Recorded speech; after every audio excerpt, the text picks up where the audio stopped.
concurrence where we have a joint hearing with the Senate Committees on Veteran Affairs and the Senate Armed Services Committee. I want to give special thanks to Chairman Reed, Ranking Members Moran and Wicker for making this hearing happen. This is a critically important topic. It's a topic that we've been talking about since I came to this body, and that's been a number of years back. And it's about the yearly transition of 200,000 service members from being a warrior to a civilian, and the tools that we provide these men and women during that process that impacts everything from financial to medical to emotional well-being. Today I want to hear how the DOD, the VA, and the DOL are working together to ensure that this impact is a positive one. In partnership with your agencies, we've made some strides to improve the transition process, but we're far from where we need to be. In partnership, though they're important, I want to make sure during this hearing that you guys are talking to one another and that we understand what's going on with the folks who are retiring out of the military. Look, we've got GI, enhanced GI Bill benefits, programs like Skill Bridge. We've got DOD and state governments that are working to streamline requirements to get service members everything from commercial driver's license to a number of other opportunities that are in the private sector that they've learned those skills in the military. There's still too much red tape out there, and we need to work to undo that. We've enacted the PACT Act, which has been a huge success, the largest expansion of VA healthcare and benefits in a decade, and I might add, necessarily so. We've improved veterans' access to mental health through the Hannon Act and the Strong Act, but recent data shows that we're not where we need to be when it comes to veterans' mental health. We need to get more of these veterans into the system so they don't fall through the cracks. And that transition process is an opportunity to happen. And in fact, we've got some people on this rostrum today that have some ideas on how to make that transition from DOD to the VA system smoother. I'm looking for our first panel to provide government perspective on what's working and what's not. I'm looking for our second panel, composed of veterans and advocates, to provide their personal perspectives on what's working and what's not. They will also advocate for various policies. Do we make sure we're doing right by our service members? I want to read you some statistics before I turn it over to my fellow chairman, Jack Reed. These are DOD data on enlisted deaths. 89% of active duty deaths by suicide were among enlisted service members. Enlisted service members. Across the active and reserve component, those who died by suicide were primarily enlisted male under the age of 30. These are data points we need to take into consideration. If this population is struggling with their mental health while in the service, those struggles are likely to continue and get worse as they make the transition to civilian life. And that is why this hearing today is so important. With that, I turn it over to Senator Reed. Thank you very much, Chairman Tester. It is a privilege to share the dais with you this morning. I'm glad we brought our committees together to discuss such a very important issue. I'd like to welcome and thank our witnesses for joining us today. Our military's greatest asset is the people, the men and women who serve. Our men and women in uniform have long provided America with the strongest national defense in the world, and the leaders in this room have a fundamental duty to ensure that they are set up for success both in and out of the service. The military is a challenging profession, and we know that our service members have sacrificed much for the nation. We also know that the overwhelming majority of veterans report positive experiences in the military. Through surveys and data, we know that American veterans are more civically engaged, earn more money, and have more education than those who have not served. Veteran unemployment is lower than non-veteran unemployment across the country and across nearly every demographic. Their economic outlook and quality of life is, on average, higher than non-veterans Americans. In short, military service is a social good. It benefits the nation, and it benefits those who serve. Transitioning from military service to civilian life can be challenging, however. The Department of Defense, in conjunction with the Department of Veterans Affairs and Department of Labor, prepares service members and their families for this transition primarily through a structured training program known as the Transition Assistance Program, or TAP. TAP provides information, resources, and tools to service members and their families to help prepare for the move from military life to civilian life. Service members are required to begin TAP a year before separating from military service, and those who are retiring can begin TAP up to 2 years in advance of their anticipated retirement date. I've been encouraged by the overall success of TAP, but there are opportunities for improvement that we will discuss today. In particular, recent Government Accountability Office reports have highlighted the challenge in getting full participation in the program among service members. Although 90% of transitioning service members do eventually participate in TAP, up to 70% did not enroll in TAP a year in advance of their separation, as required by law. I understand the Department of Defense is working to implement the GAO's recommendations, and would ask our witnesses for an update on those efforts. A number of professional transition programs have shown great promise. For example, the SkillBridge internship program allows service members in the final months of their military career to work full-time at a private employer to gain experience and knowledge about the civilian workforce. Similarly, the United States Military Apprenticeship Program provides active duty military members with professional skills training and the opportunity to earn nationally recognized certificates while finishing their military careers. And I would like to know what lessons can be drawn from these programs and applied to other efforts.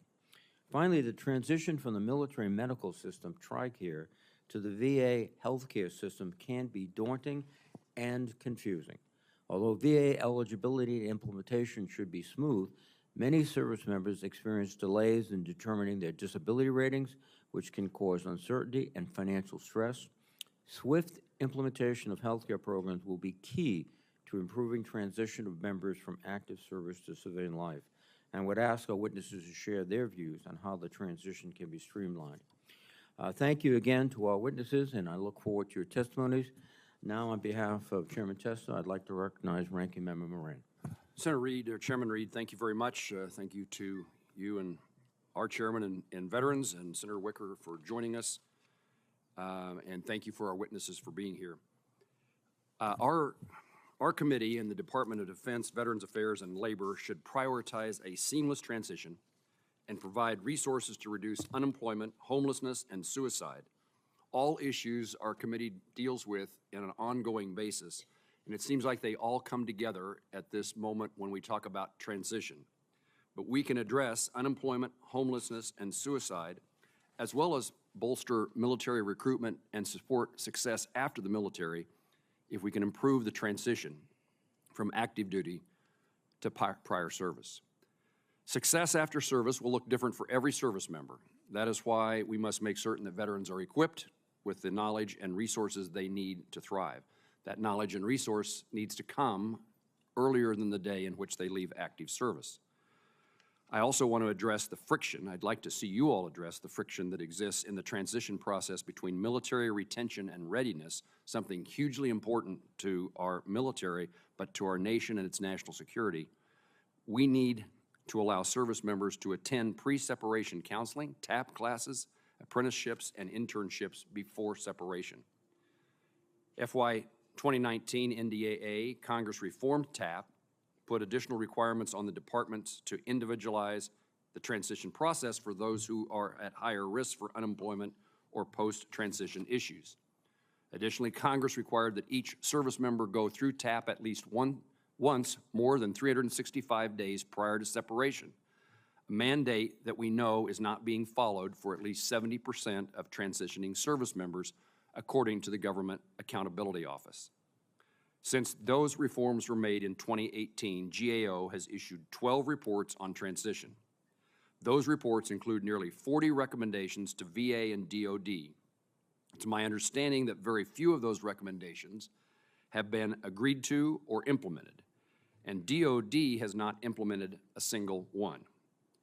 Given these facts, I worry that there's a lack of understanding from commanders about the importance of prioritizing a positive transition and allowing service members time to prepare for the next phases and their families' phase in their lives. I understand the importance of operational readiness. However, if a service member has a positive transition experience and receives support from their command and peers as they leave the military, they are more likely to have a positive view of their military experience, a successful transition, and assist with the recruitment by encouraging others to join the military. I'm grateful to each one of our witnesses for being here today. In the second panel, we will be joined by a Kansan, who I want to express my gratitude for his presence here, Dr. Arthur DeGroat, Lieutenant Colonel retired. He is from the Kansas State University Military Affairs and Innovation Center, and he has become a significant component of our witness panels as we deal with transition. So, Dr. DeGroat, thank you for joining us, and I assume I should turn to Senator Reed. Thank you, Senator Moran. On behalf of Chairman Testa, let me recognize the ranking member of the Armed Services Committee, Senator Wicker. Thank you, Mr. Chairman, and I'm glad to be here today joining with three of my distinguished colleagues. I'm particularly proud that I share the leadership role on the Armed Services Committee with a fellow veteran, Senator Jack Reed.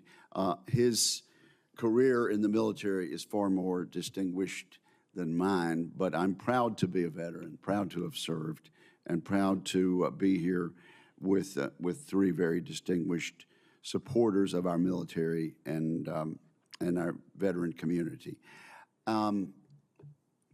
There are improvements that need to be made in our veteran experience, in our transition experience. But the truth is that the vast majority of our veterans are highly successful in their post-military careers and personal lives. And I do appreciate Chairman Reed making that point and making the very positive point about military service during the active duty time and as a veteran. As our economy struggles with inflation and rising interest rates, the reporting from the U.S. Census Bureau shows that veterans and their families have consistently achieved higher standards of living than non-veterans. This is over the past 40 years. The veteran unemployment rate is lower than the non-veteran employment rate. Both can be improved, but that is a significant statistic. This has been true nearly every month since January 2003, when the Bureau of Labor Statistics began tracking this information.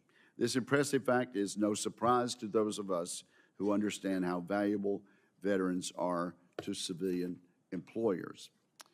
Between 2005 and 2015, a recent study from the University of Akron found that military veterans earned higher average wages than non-veterans. These facts demonstrate what those of us in the military community have known for years. Most veterans are doing well.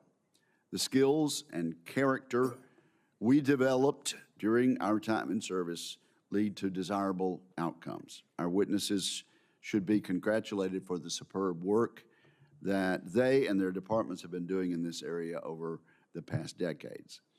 The success of our veterans shows that joining the military is a great way to improve career and life prospects. This is true regardless of sex, race, or national origin. As I have said, and echoing others, the United States military is the greatest civil rights program in the history of the world. The success of veterans from minority communities proves this. Researchers studied households headed by racial or ethnic minorities with low education experience. In that study, researchers found that households headed by veterans had significantly higher standards of living than those headed by non-veterans. And in 2017, the median annual incomes of Black and Hispanic veteran households were more than $20,000 higher than those of minority non-veteran households.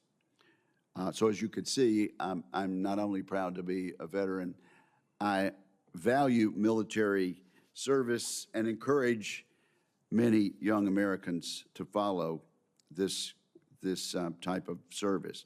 We've also learned that effective pre-separation transition programs are helping to prepare service members for life after their military careers. The programs set these veterans up for civilian life, and their communities notice their success. In particular, young Americans see that military service can have very positive effects. This helps recruiting efforts. In this way, these transition programs act as a force multiplier. The Transition Assistance Program has been operating for just over 30 years, but it has a lot to show from that relatively brief tenure. Today, it supports around 200,000 service members every year. Congress has capitalized on that momentum. We've identified the success of these transition programs and expanded these opportunities. The FY 2019 National Defense Authorization Act required broad reforms to make the Transition Assistance Program even stronger. Today, we'll find out if we can improve on that. Congress must keep faith with our veterans through these initiatives, which I will continue to support. I look forward to hearing from our witnesses today about their efforts to execute these transition programs. Thank you very much, Mr. Chairman. Thank you, Senator Wicker, for your statement and for your service. Thank you very much. Now, let me welcome the first panel. From the Department of Defense, we have the Honorable Ashish Vazirani, Acting Undersecretary of Defense for Personnel and Readiness. From the Department of Veterans Affairs, we have the Honorable Joshua Jacobs, Undersecretary for Benefits, accompanied by John Bosler, Chief Veterans Experience Officer. From the Department of Labor, we have the Honorable James Rodriguez, Assistant Secretary of Labor for Veterans Employment and Training. And from the Government Accountability Office, we have Mr. John Sawyer, Director of Education, Workforce, and Income Security. Mr. Vazirani, please begin with your opening statement. Chairman Tester, Chairman Reed, Ranking Member Moran, Ranking Member Wicker, and distinguished members of the committees. If you could pull the microphone as close as possible, sir. I appreciate the opportunity to address this joint hearing today, not just as the Acting Undersecretary of Defense for Personnel and Readiness, but as an advocate for and a champion of service members and their families at all stages of their service, inclusive of transition. I'm honored to be in the company of my colleagues from the Department of Veterans Affairs and Labor, both of whom are integral partners in our collaborative and coordinated mission to facilitate the transition from military to civilian life, as well as a representative from the GAO, which provides thoughtful evaluations. A service member's transition begins on day one of service, and it is our duty to ensure a successful service member is a successful veteran. Members of the military and their families repeatedly prove their dedication, courage, and selflessness in protecting our nation. In return, our value proposition is to provide them with the support, services, and resources they need to thrive beyond the battlefield. President Biden said, "The only truly sacred obligation we have is to prepare and equip those women and men we send into harm's way and care for them and their families when they return home." Service members are better prepared for their transition to civilian life today than at any other point. This reflects Secretary Austin's steadfast commitment to take care of our people. This commitment extends beyond their separation from duty in either the active or reserve component.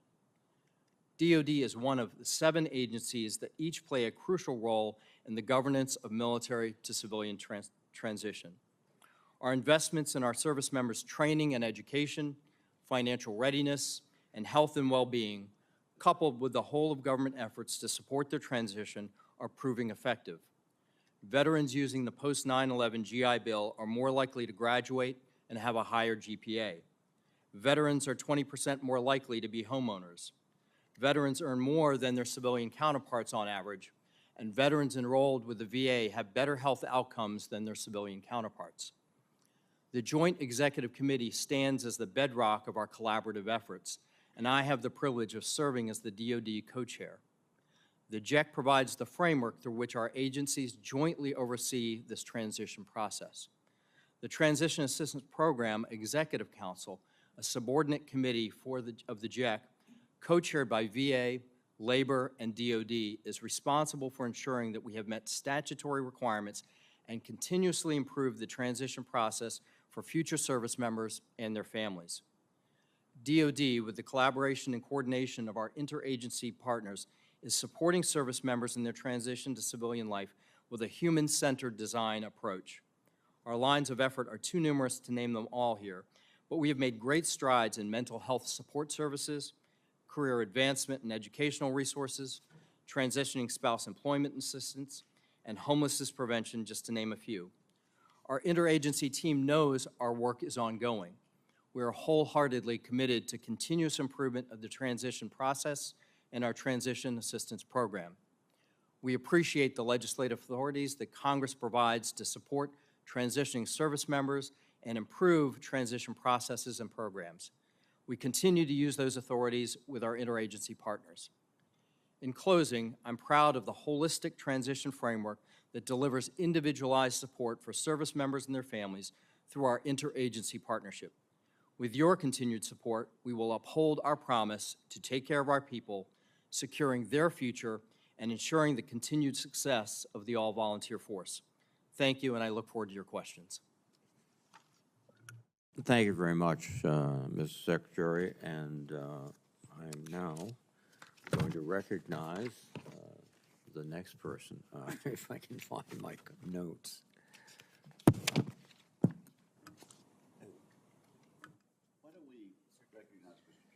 I think we can recognize Mr. Jacobs. Thank you, Senator Wicker. Mr. Jacobs. Thank you very much, and good morning, Chairman Tester, Chairman Reed, Ranking Members Moran and Wicker, as well as members of the distinguished committee. I appreciate the opportunity to appear before you to discuss VA's efforts to support service members as they transition from military to civilian life. I'm accompanied by VA's Chief Veteran Experience Officer, John Bursler, and I'm pleased to join our partners from DOD, DOL, GAO, as well as our VSO partners on the second panel. Each year, approximately 200,000 service members transition from military to civilian life. For many, transition is an opportunity to take on new challenges and build the next chapter in their lives. For others, this time can be daunting and filled with a mix of emotions and uncertainties. It's our duty to care for all types of veterans, regardless of where they are in this journey.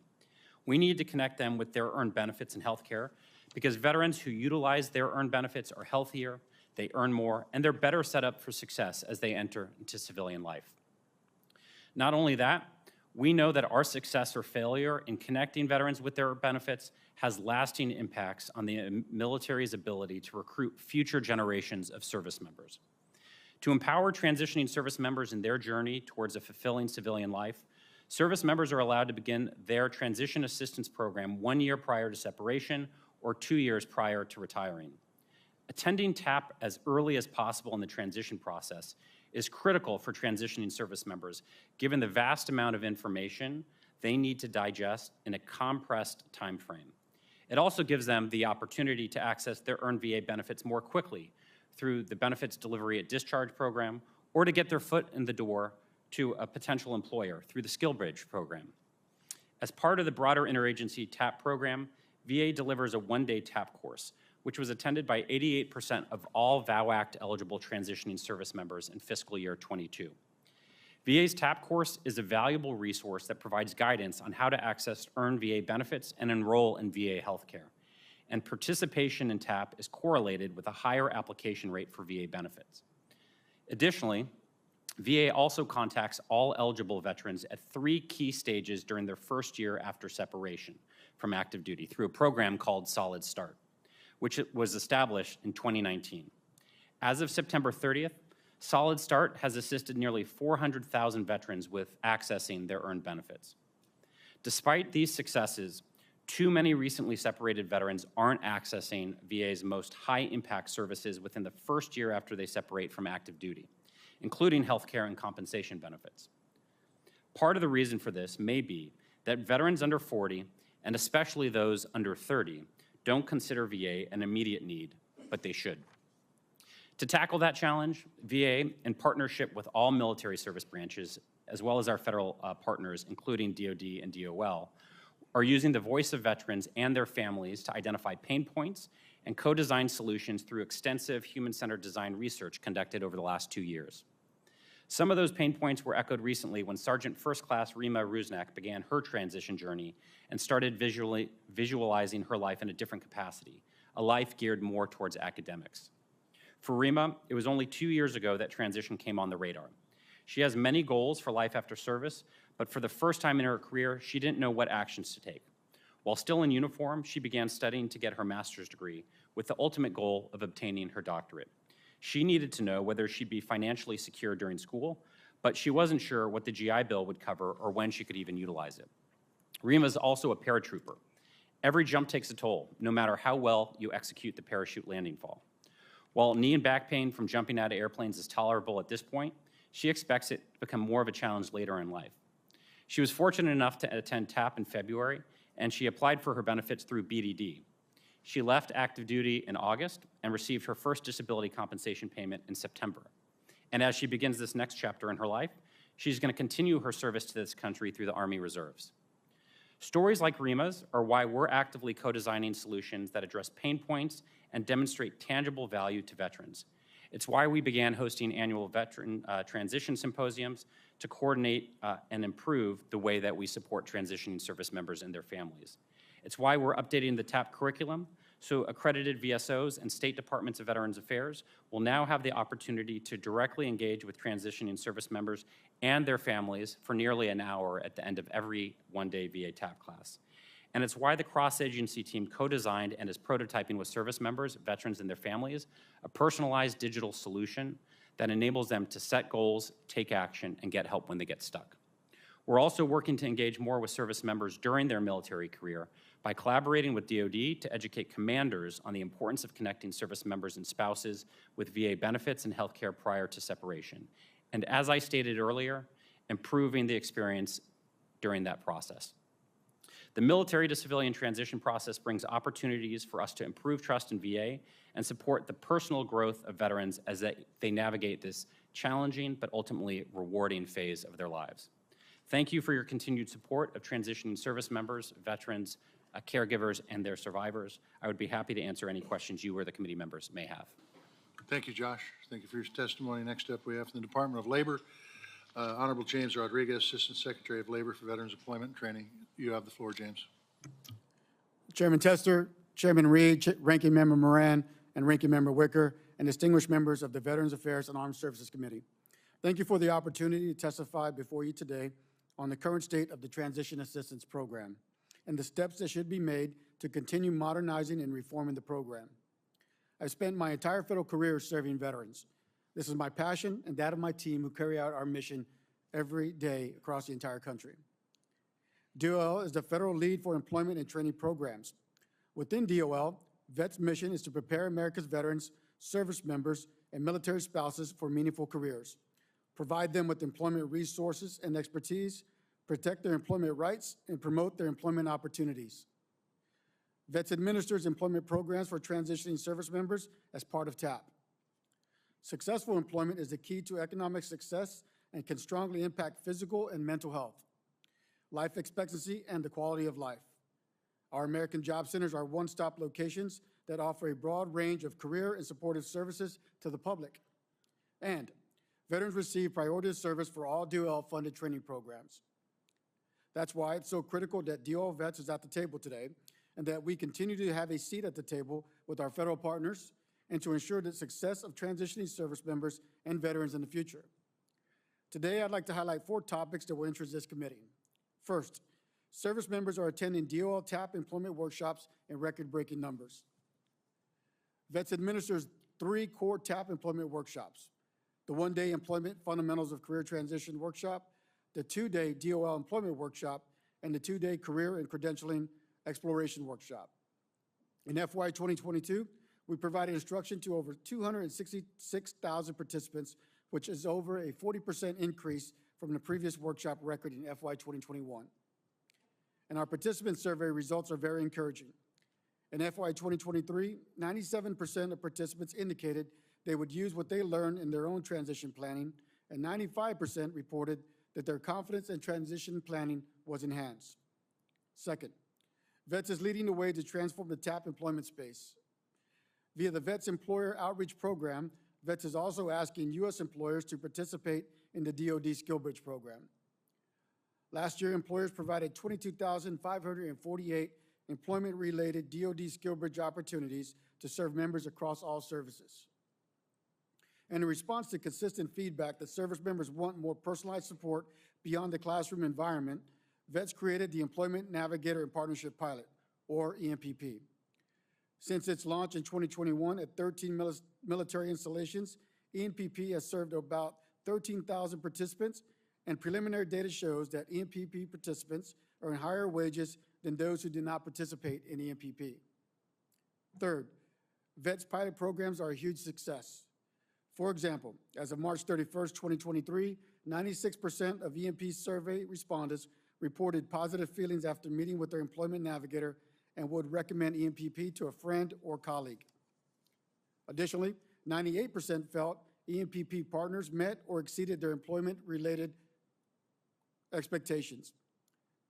And our off-base transition training pilot provides veterans and their spouses workshops modeled after our TAP curriculum at locations across the active duty military installations in areas with high veteran unemployment in 10 pilot states so that they can get additional post-separation assistance when they need it.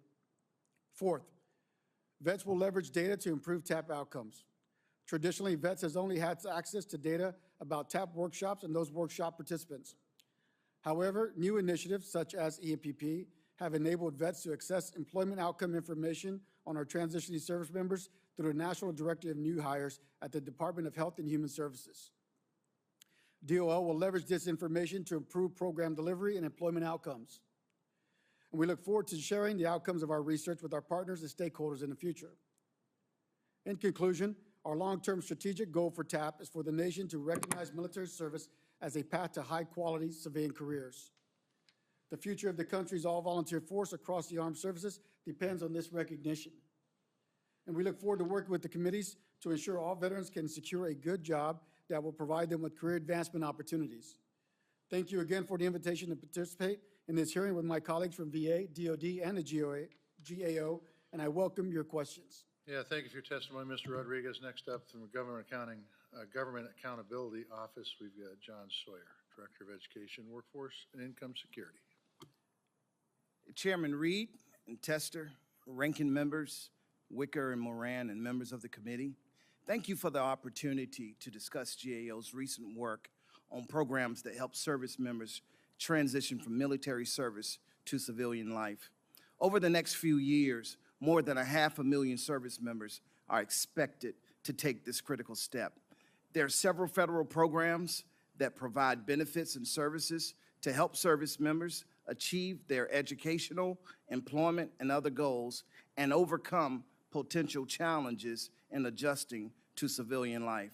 Today, I would like to highlight our work on DOD's credentialing program that helps service members obtain civilian credentials related to their military skills and training, DOD's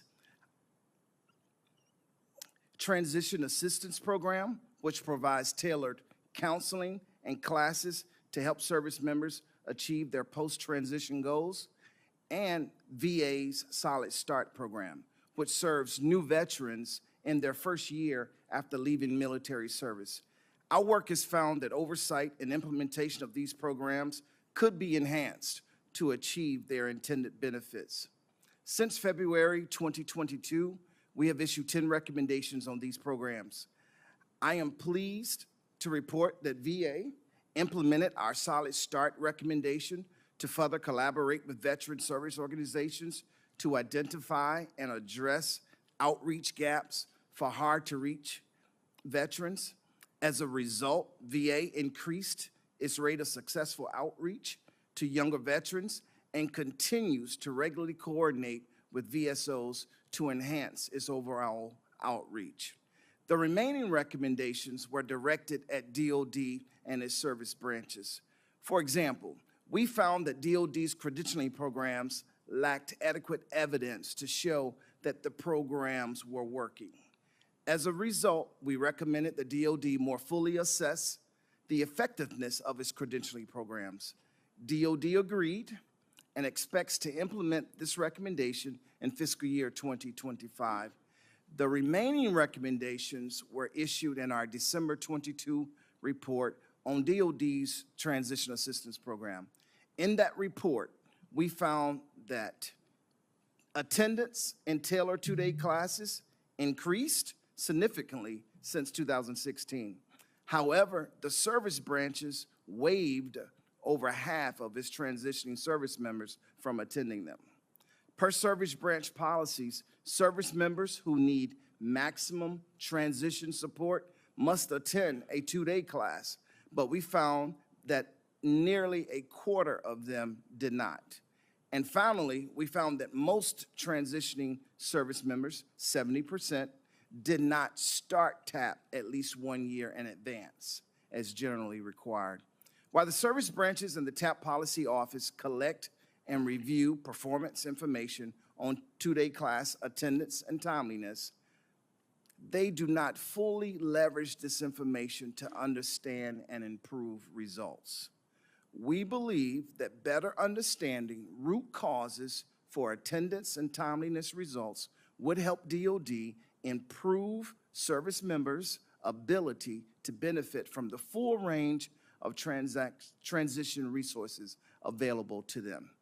Effectively addressing the outstanding recommendations would help DOD reasonably assure that every service member who leaves the military receives the best possible chance to succeed as they transition back to civilian life. This concludes my oral statement. I would be happy to respond to any questions. Thank you for your statement. Thank the whole panel for the statement. There's two panels today. I would ask the members on the rostrum, we've got 4 minutes to ask questions, so get your good questions up and so we don't run over, because otherwise this will be an incredibly long hearing. Not that it shouldn't be, because it's important. I'm going to start my questions with you, Mr. Sawyer, since you're warmed up. In your review of the transition process, did you identify, you talked about they didn't start many of them didn't start the transition 1 year in advance. Did you identify the reasons why? Thank you for that question, Chairman Tester.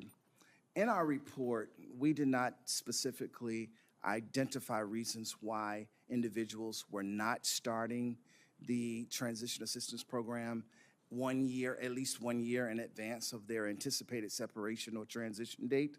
But what we did find is that there is information available to DOD to allow them to assess the results. And that is why we recommended that they identify the root causes to try to understand. So we'll go to you, Mr. Vizirani. How does the DOD hold commanders, or does it hold commanders accountable for providing service members the need for transition, the time they need for transition? Senator, thank you. The DOD is holding or observing and watching what the commanders are doing. And so we do that through collecting data on the Transition Assistance Program. We have compliance measures and timeliness measures. We measure compliance across 8 domains, and we measure timeliness, whether the service member starts 365 days in advance. And what are you seeing with those measurements? What we're seeing is, as reported, that about 30% are starting on time. We know that we have to make improvements there. We're providing that data to the services. And one of the things that we're also doing is at the assessment at the end of TAP, understanding if there are barriers to that timeliness. And what we're finding is that those barriers tend to be in the area of 3 categories: involuntary separations, which are happening within that 365-day time period, mission requirements, and then also personal decisions. So you're in a tough position because everybody on this roster knows that the military needs every person they can get and keep every person that they have available to them. So I think the last thing you want to talk about is transitioning folks out of the military. But I think it is important that this is a group effort. That's why everybody's here today. We've got you representing the DOD. We've got Jacobs representing the VA. We've got the folks on this panel that give us the full gamut.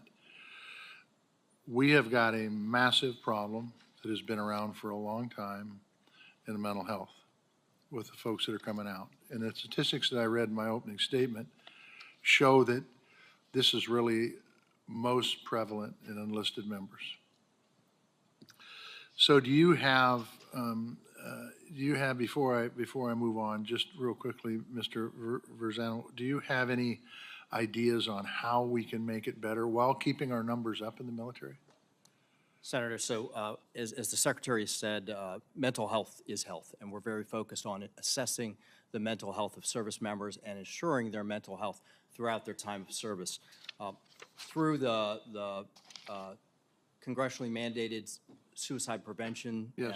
response, we're implementing a program looking across and implementing a public health approach, ensuring that we're fostering a supportive environment, that we're addressing stigma, that we're improving the delivery of behavioral health care, and that we're revising suicide prevention training so that commanders and first-line leaders understand the signs of where a service member may be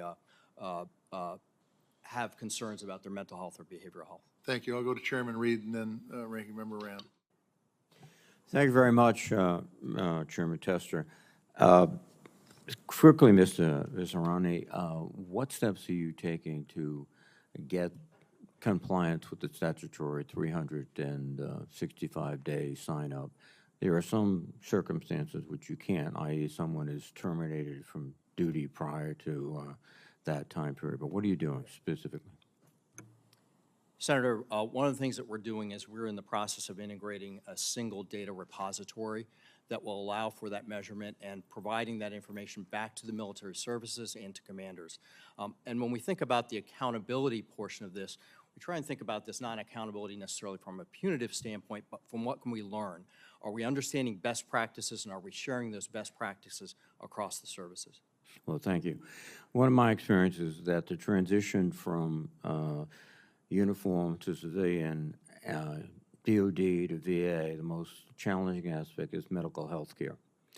I recall going up to Walter Reed in 2000, visiting and finding people who were there for 6 or 7 months trying to get their VA eligibility or disability status to a level that meets the military level. And the other issue, just the first step, have we successfully combined electronic medical records between the VA and the Department of Defense yet? Senator, the Department of Defense has completed our deployment of the electronic health record within CONUS, with the exception of the Lovell Center in Chicago. And we're working with our partners at the VA to implement that. We're taking all of the lessons we've learned through the CONUS implementation and applying that to ensure that we have a successful implementation at Lovell. But we're not operational yet, are we? We are not operational between the two systems. However, we do have visibility. So there is a sharing of information between DOD and VA. So while the electronic health record is not operational, there is a sharing of information to coordinate that care and ensure continuity of care. Well, I would encourage you, I mean, this is slightly off topic, but not entirely. I would expedite that. It's been going on now for a decade or more, and that would, I think, help smooth out the transition dramatically. What are the primary choke points, Mr. Jacobs and Secretary, between VA in terms of health care? I understand that VA does a separate independent disability assessment, is that true? That differs from the Department of Defense? We have a joint program called IDES when a service member when they have a condition that impedes further service, where we can do a joint disability process. But for anyone applying for VA disability compensation, that's a separate and distinct approach.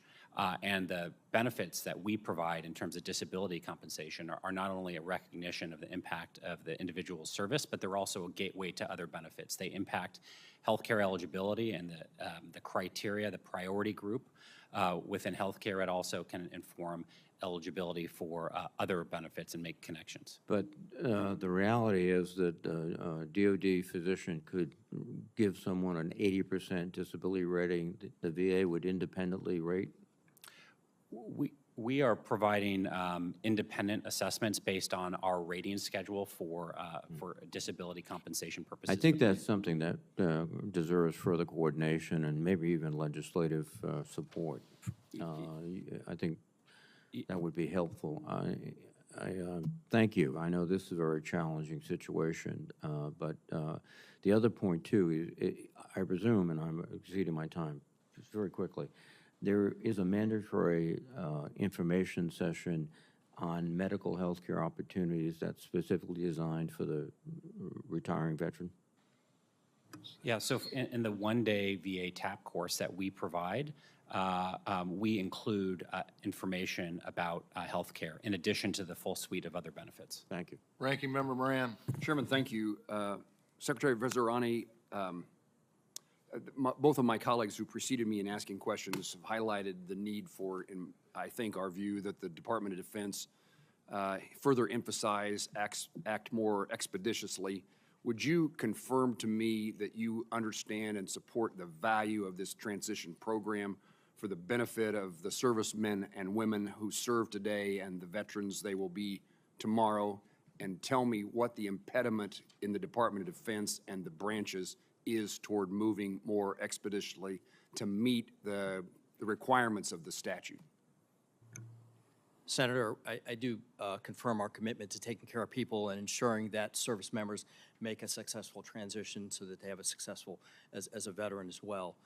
We are working with the military departments and services to make sure that they have the information available about the starting of TAP and the completion of TAP, providing that information, creating dashboards that the commanders have available to them and their leaders have available to them so that we have a clear understanding of if there are any barriers to TAP and addressing those barriers. What, if any, is the pushback or the lack of enthusiasm for complying with the law by those you are informing? Sir, we have not heard any pushback regarding compliance with the law. I think the one thing that we do is we trust our commanders to ensure that they're balancing the readiness of their unit with the needs of the individual. The one thing that we do understand and we've been taking advantage of is this full year to plan for transition so that the service member has time to customize that approach for their expectations and for their needs. Mr. Sawyer, you highlighted in your testimony and in response to Senator Tester about the data, including the lack of two-day attendance and the two-day attendance is being waived. What is the plan at GAO to try to push the services to take the statutory mandate seriously and decrease the utilization of their waiver authority? Thank you for that question, sir. Now, in our report, we did not direct any recommendations towards the waivers. We did notice that for some 53% of those that were transitioning, that waivers were granted. We're not sure why that occurred. Our scope did not allow us to investigate that. However, we did see that in Tier 3, those that are designated as having the greatest risk of a successful transition, that some 22% of those did not take the class at all. And that is why we recommended that spend some time, DOD should spend some time evaluating the root causes. Is it commander support? Is it the culture change? Is it mission requirements? But what are the reasons that are driving Is the this? timing of your recommendations and the response to your recommendations such that we should see further progress at the DOD or the VA or the Department of Labor in response to your recommendations? Or is this the kind of course of business at the moment? Well, to answer that question, based on our follow-up and discussions that we have had with DOD and VA, they are moving towards addressing these recommendations and issues that we have. So GAO feels comfortable with the progress that those two departments are making? All right, let me ask you this question. Should I feel comfortable with the progress that these two departments are making? I think you should feel comfortable with the progress. However, we have recommendations, and we are going to monitor the corrective actions because this recommendation that's dealing with identifying root causes is a tough recommendation that you really have to go below this surface and really try to identify reasons why these timeliness and attendance results are such that they are. Mr. Sawyer, if I don't reach out to you, would you reach out to me with any concerns that you have in the recommendations being followed? Absolutely, sir. Thank you, sir. In lieu of Ranking Member Wicker, Senator Fisher. Thank you, Mr. Chairman. Mr. Vazirani, within the TAP, how much leeway is given to individual TAP offices to teach the curriculum so they can tailor it to their needs? For example, if you have a service member who's going to sign up again, but that doesn't show in their records yet, they still have to attend the week-long class. Is that correct? Senator, if I can clarify your question, if a service member has gone through TAP, transitioned, and then come back into service, is that the question? I'm sorry. If they are still in the service, but with the requirements and the timeline that's there, they have to start the process. But yet their records haven't kept up with their intentions that they plan to re-enlist, for example. Are the programs given any kind of flexibility there to be able to tailor it to certain instances? Senator, the program is designed to tailor to each individual. Each individual goes through an individual assessment. They are tiered. They then have a separation counseling to help them understand which elements of the TAP program will be beneficial for them. At the end of the program, there's also a capstone, which the commander will sign off on completion. If during that time period the service member decides they want to stay in service, then there would not be a need to complete the program. Okay. Do you think you have the program appropriately staffed to handle the current number of military personnel? Senator, we do believe we have the current level of staffing correct. I think as we continue to learn more about the program, we'll continue to evolve that and determine whether or not additional authorizations are required to fulfill the program. But at this point, we do believe that we have the right staffing. We've seen a GAO study from December of 2022, and it found that nearly 25% of service members who needed that maximum support didn't attend the mandatory two-day class. So what steps do you see the department needs to take, or are you taking now, that would address that? Senator, we are taking steps to get a better understanding of why service members are electing not to participate. There are service members who want, as I indicated earlier, the personal decisions why they wouldn't, so we're trying to get a better understanding of that. We're also ensuring that... What specifically are you doing? So through the TAP assessment, we're digging into that and understanding those barriers. And then the other thing, through the commander's capstone, getting a better understanding of why that service member would not want to participate in that program. And Senator Fisher, if I might add, one of the things that we're doing is we're recognizing that TAP is a commander's program. We're creating a visual management tool so that commanders have greater visibility of their transitioning service members. It's work that Mr. Bursler is leading through a human design element. We're prototyping that tool, and if it's appropriate, I'd love for him to share a little bit about That would be great. When you say you're prototyping it, do you have a pilot program in place? Are you using it? Yes, Senator. We're currently actually testing it this week with command teams. So this can not only include the commanders themselves, but the senior enlisted personnel that are supporting the commander's decisions. And it will give them much greater visibility, as Mr. Jacobs mentioned, to actually see which units that they oversee are in compliance with the 12-month or 24-month requirements. This is a decision that's been co-designed from all of our agencies, plus a few more, including all 6 service branches, and it has been taken through our governance process. So it's underway, and it should be available next year. Thank you. Thank you, Mr. Chairman. Senator Hassan. Sir, and I'm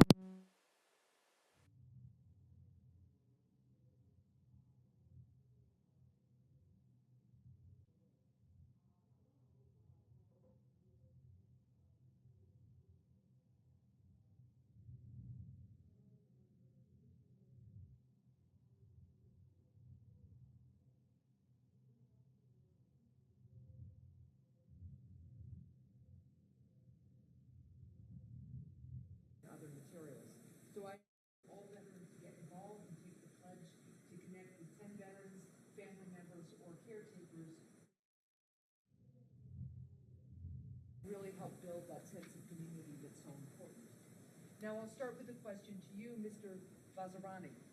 Senator Kramer and I, as you know, worked together last year to pass into law the Solid Start Act, which requires the VA to call each veteran 3 times within their first year of separating from the military to make sure that they know about and understand the VA benefits that are available to them. In your written testimony, you referred to the year before separation and the year after separation as the critical transition period. The Solid Start program helps with the second half of that critical transition period. How can we provide a similarly tailored approach to service members in the first half of that transition period as they prepare to separate from the military, to help them plan for and work towards their long-term goals post-military service, including for future careers? And I hope you were able to hear that. Apparently there was some difficulty with this microphone. Senator, thank you for that question. I was able to hear the question. I appreciate it. As I indicated and I said earlier, we certainly believe that mental health is health. And throughout the service members' cycle of service, we do have checks on their mental health. During that 365 days in the transition time period, we've worked with our interagency partners in developing an enterprise individual assessment, and that covers 9 different domains. And as we look at those, that's how we understand how to tailor the program, the transition assistance program for that service member. Well, thank you. And I just hope that that includes some real outreach similar to what we're trying to accomplish in Solid Start, so that everything doesn't rest with the service member to initiate Senator, transition services. it does, and in that, if a service member has had, through that mental health assessment or an interaction with behavioral mental health, they are referred to the in-transition program, which helps them to understand what services would be available and help that transition. I understand that, and my time is short, so I will follow up with you, but it's not just about mental health, right? I mean, there are other things that veterans need, and they need outreach for. So let's move to one other quick question, because I continually hear how service members feel unprepared to transition into their new careers or move to new places because they don't have connections with local community, something New Hampshire is proactively trying to deal with. So, for example, James Roberg of Antrim, New Hampshire, shared with my office his experience working for the New Hampshire Department of Military Affairs and Veteran Services. This state office has developed a variety of resources to help transitioning service members and veterans, including a resource book full of available state and local resources. Like many other transitioning service members, James had no idea that there was a state office like this in New Hampshire, and yet he eventually ended up working there and to this day continues to help educate other service members on employment opportunities in the state. In New Hampshire, we've worked to help address this gap in knowledge because we value veterans in our community and recognize their contributions to our workforce. So I would ask that you guys respond to this in writing because I'm running out of time, but I am very interested in how we can ensure that more service members get directly connected to state and local resources that can provide meaningful connections with the communities that the veteran plans to reside in before the veteran makes that transition. Thank you all so much for your work. There will be a number of questions to the record, and I would hope that you all answer them in a timely manner. Senator Scott? Thank you, Chairman. First off, I want to thank each of you for being here. Thank you for caring about our servicemen and women and their families, and thank you for what you try to do every day. I could just give you a couple of experiences I had. I was in the Navy and got out. Do you think anybody before talked to me about what I was going to do afterwards? You think anybody ever called me afterwards? Nobody, ever. Never, nobody ever. In 2011, I became governor of Florida. And right after I won the election, I welcomed some National Guard members back from overseas, and 30% unemployment. Now, unemployment was bad at the time, but 30% unemployment, and their experiences, nobody was talking to them about how to get a job. So we put a lot of effort in our state, into one, making sure people could get a job, and then a variety of other issues. We also had a state agency that just did veteran affairs. And the thing that surprised me the most, there was no coordination with the federal government. I mean, like none. They wouldn't give us any information on who was getting out. And so, I mean, there's a big opportunity to help our families. And so my goal as governor was to make Florida the place where you wanted to serve. And number two is make the place where you wanted to retire. So, and we did a variety of things. And I've been up here 5 years, and I'm really proud of the things that the Armed Services Committee has done. The 2019 NDA established programs for counseling pathways, for self-assessments, for individualized initial counseling, tier assignments that reflect the servicemen members' transition preparedness, revised curriculum, and improvement to the transition assistance program. There's a lot of, I think this Armed Services Committee has done a lot of good things. But we're here, you know, in my state, there's a lot of news from our veteran services organizations and also from the GAO report in 2022 that indicates it's not working the way it should. And I know we had a meeting yesterday, and you're absolutely committed to getting this done. So, but the GAO said that 90% of transition troops participated, but 1/4 did not even attend the mandatory 2-day class. So there has to be a lot of things to make that happen. Florida's home to, we got 21 military bases, 3 unified commands. I always think it's the best place to serve, but I think there's a lot of opportunities that we have to make it better. So here, let me get to my questions. And you know, we did everything we could. We waived every fee for spouses. Probably one of the biggest things we did was parents that had a child in the Medicaid need to have a Medicaid waiver. They go to the bottom of the list mostly, and we changed it to they went to the top of the list. That changed people's lives a lot. So can any of you talk to me about how you work with your state counterparts? Because I assume most states have what I had.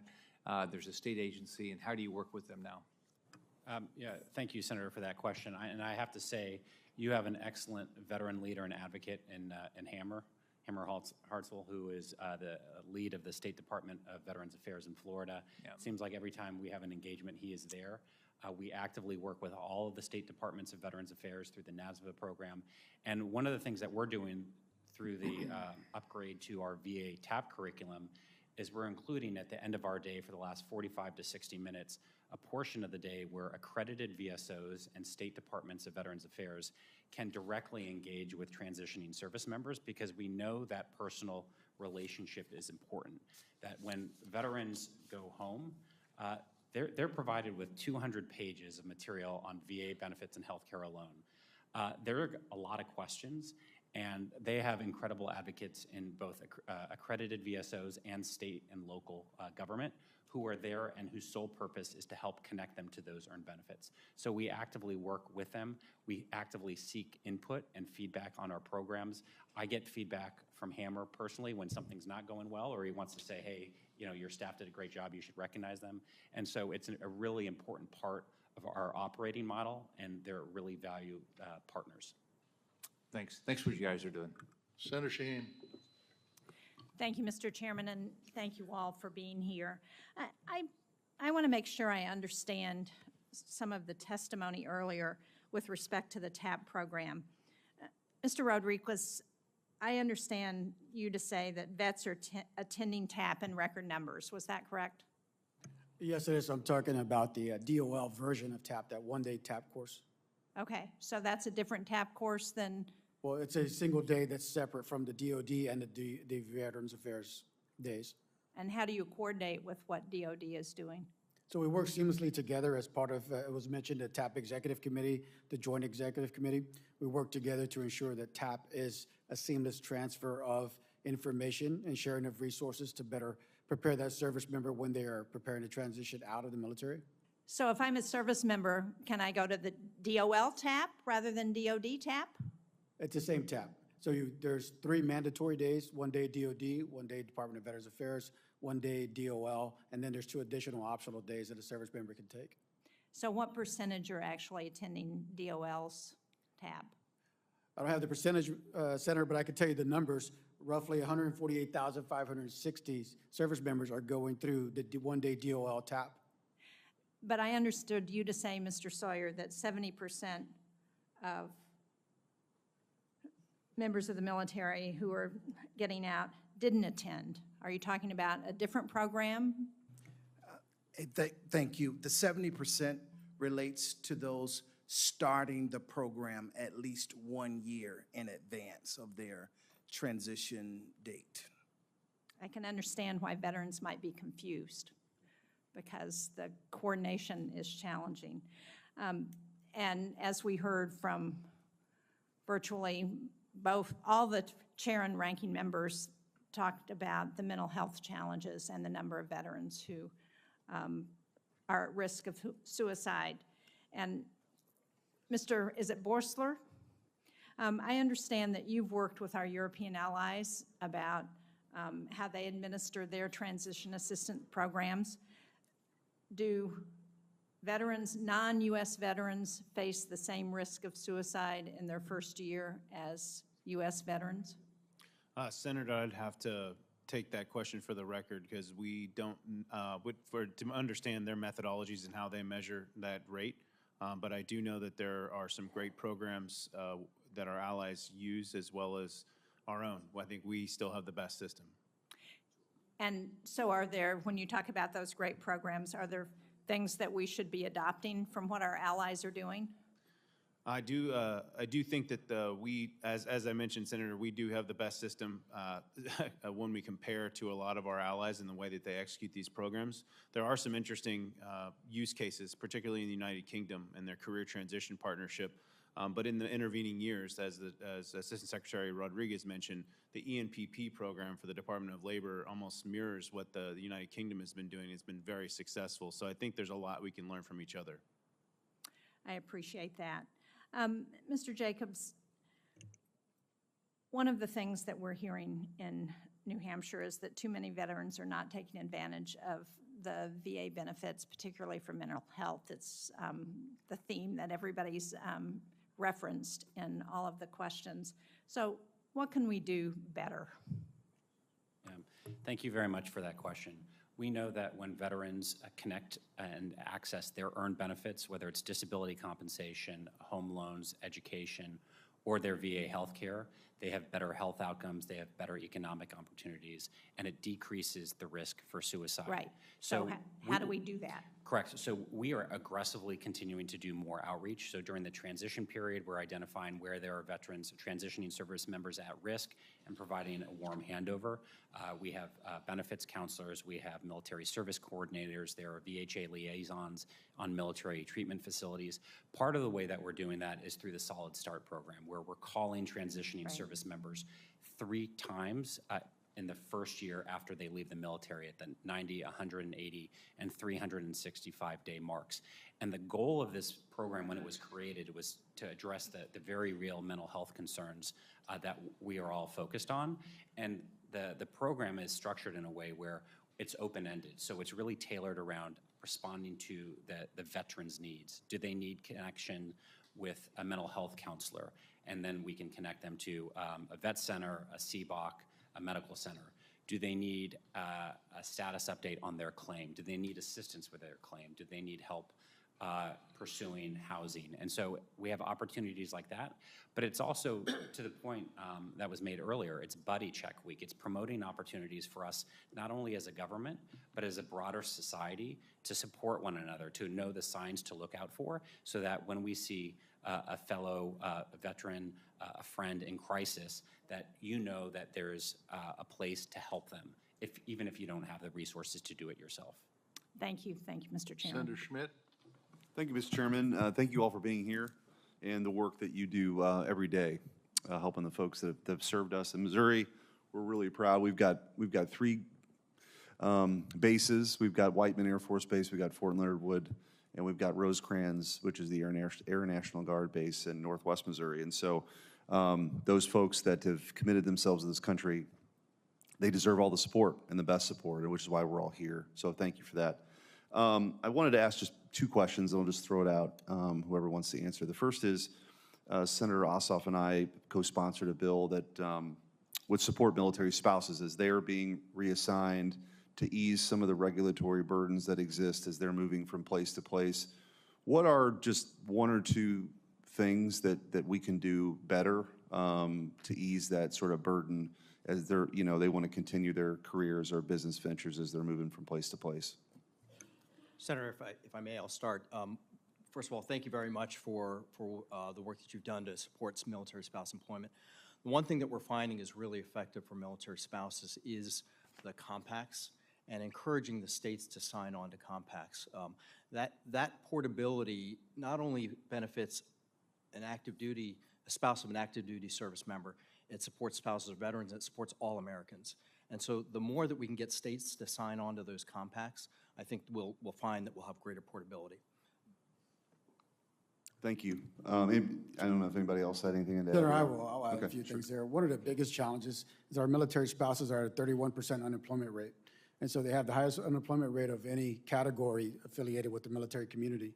So we need to figure out a way to protect military spouses' employment when they are transferring duty station to duty station, or if their spouse is Guard and Reserve and they're called to active duty and that spouse has to take time away to take care of their families or whatever things that come as part of life when someone is active duty or called to active duty. So I think there's ways to protect military spouses, to give them the courage to identify as military spouses and and encourage employers to actually employ these military spouses and help retain that spousal employment when someone is called to active duty. And I'll add, at the risk of being a bit parochial, we're actively looking to hire military spouses at VA. We know they're incredible mission-oriented teammates that need sometimes additional flexibility to enable them to continue to support our mission while moving in partnership with their spouse. And so we're actively working to do that from a VA perspective as well. I'm sure this is probably true for other centers, but I know that as I get around Missouri and talk to employers, they're looking for skilled people.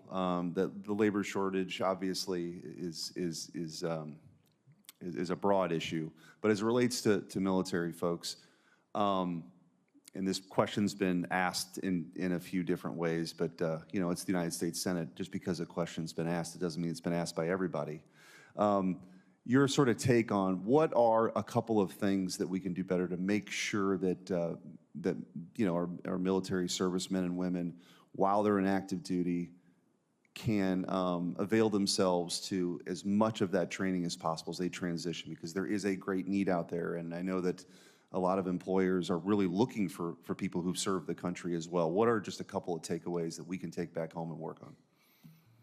Senator, I'll start on that.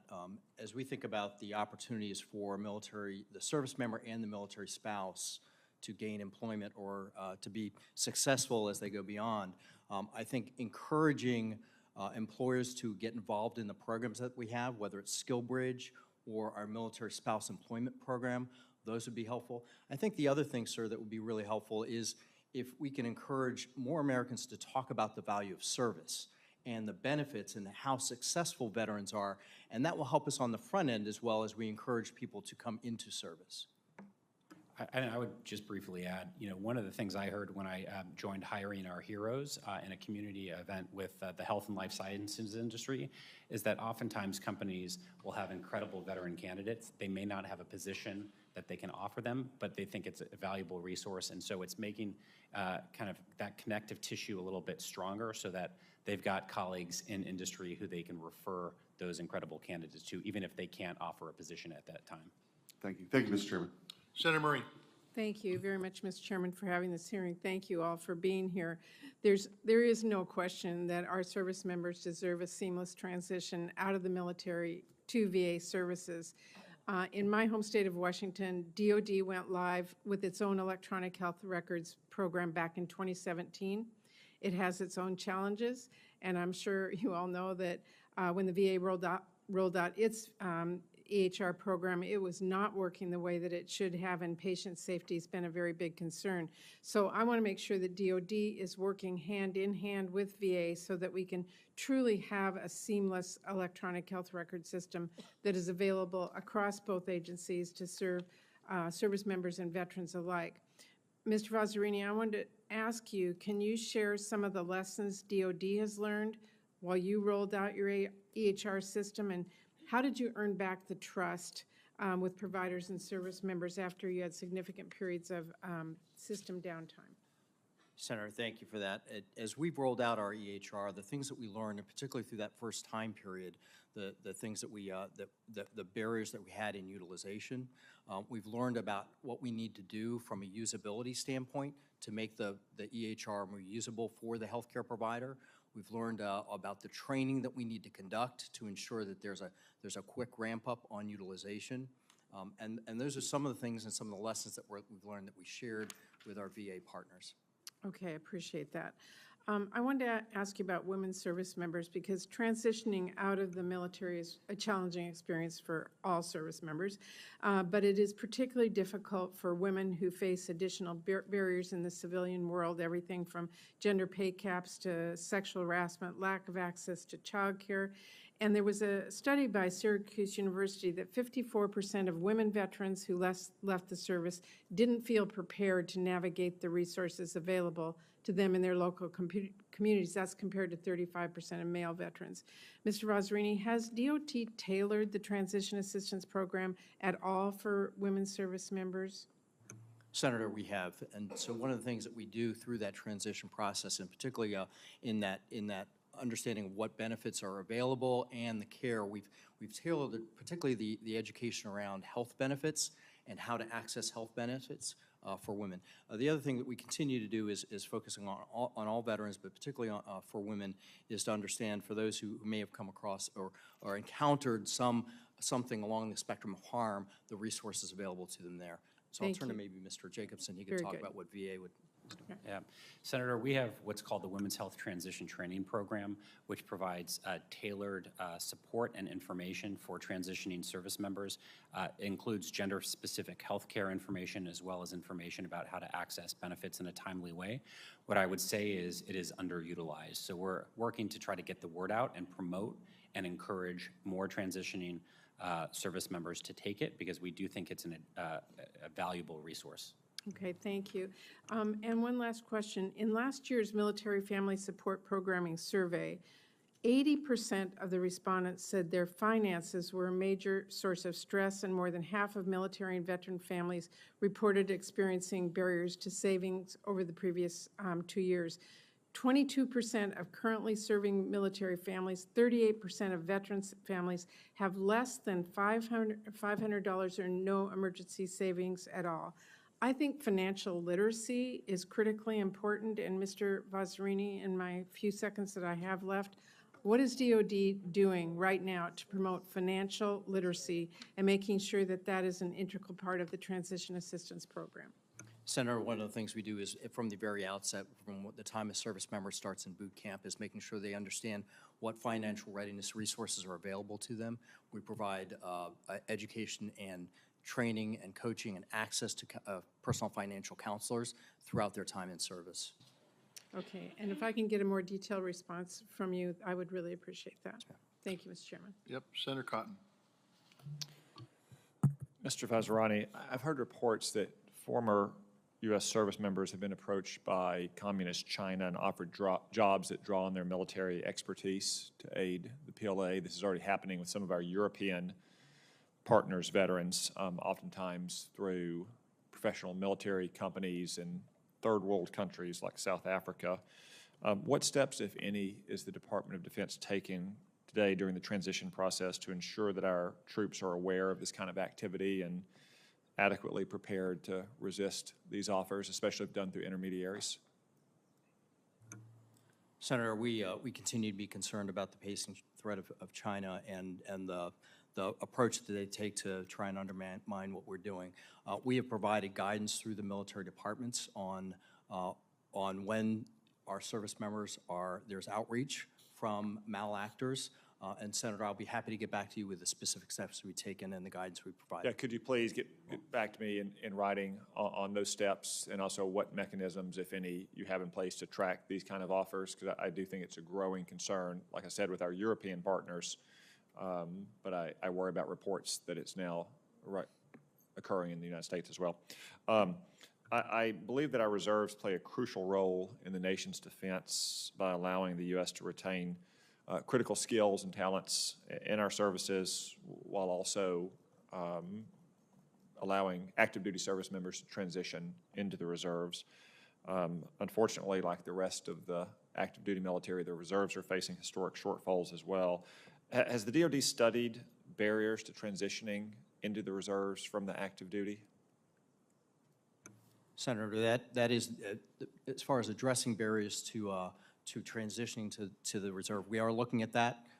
We want to ensure that we, particularly as we continue to rely on the reserve component, one of the things that we've been doing, we brought on our first Chief Talent Management Officer.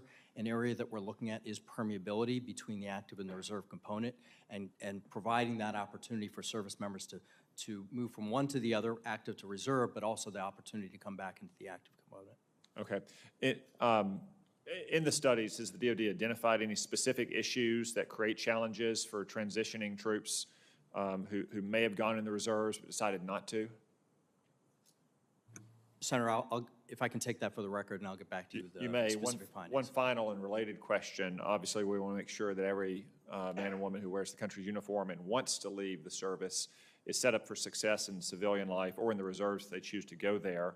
But I'm also curious about barriers to remaining, I shouldn't say barriers, drivers to transition when troops may have stayed on active duty. So as you're studying the challenges that they have in the transition process, have you also studied the main issues that are driving their desire to separate in the first place?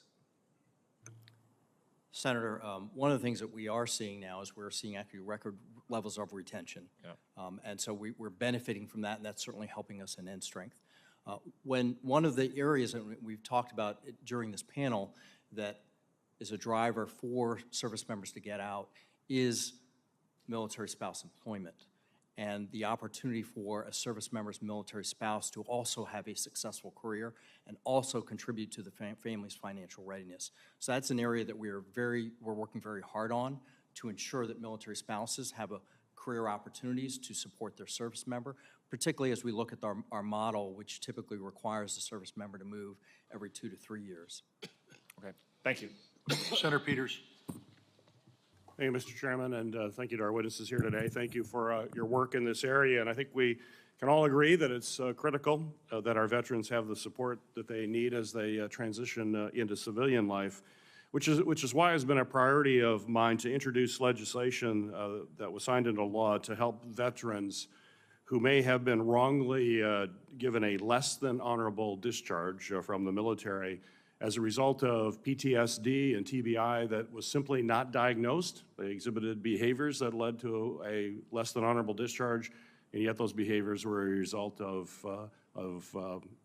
PTSD and traumatic brain injury. That's why my bill, which was signed into law in 2016, allows for service members who have been diagnosed with PTSD or TBI or other related conditions in connection with their service in the military. They can more easily petition to upgrade their status.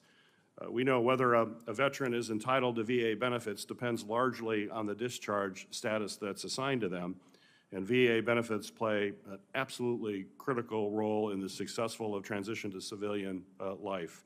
It remains a key priority of mine that the discharge review boards continue to take these types of mental traumas into account when they're reviewing these petitions. And to that end, this year's NDAA included a provision that I authored calling on the GAO to complete a review of the Discharge Review Board's implementation of the legislation. But in order for veterans to access their newly earned benefits through an upgrade, they first need to be made aware of the opportunity to petition, as they're suffering from the trauma of PTSD and other mental traumas, they don't need to do that in silence. They can seek out help, but they need to be aware that it exists. So under Secretary Vazarny and under Secretary Jacobs, could you each describe what your agencies are doing to ensure those leaving or have already left military service are aware of the opportunities to petition a discharge review board for an upgrade? And my second question to each of you is, are there opportunities or additional ways to communicate this option, perhaps through the Transition Assistance Program? Whoever would like to go first. Senator, first of all, I appreciate the efforts that you've made to ensure that service members and veterans receive the benefits that they're entitled to. We I've been working with the military departments to ensure that service members who've been discharged and want to seek a change or a correction to their record or a characterization of discharge are aware of those vehicles. Each military department maintains their own website that provides information about the discharge review process and the boards of correction. We in PNR also maintain a site, and then we work jointly with DOD, with VA to maintain a website that outlines and has an online tool that will take an individual through the different steps based on questions of what they're trying to change and how to get to the right resource. And so we're working with the VA on that. And at that point, I'll turn to Mr. Jacobs. Yeah. Thank you. Senator, thanks for your leadership on this issue. We know that veterans with an OTH discharge may be at higher risk for adverse outcomes. So we're actively working to increase our engagement and outreach. Thanks in large part to Mr. Bursler, who's worked to create a journey map leveraging human-centered design to understand where the pain points and the opportunities are for us.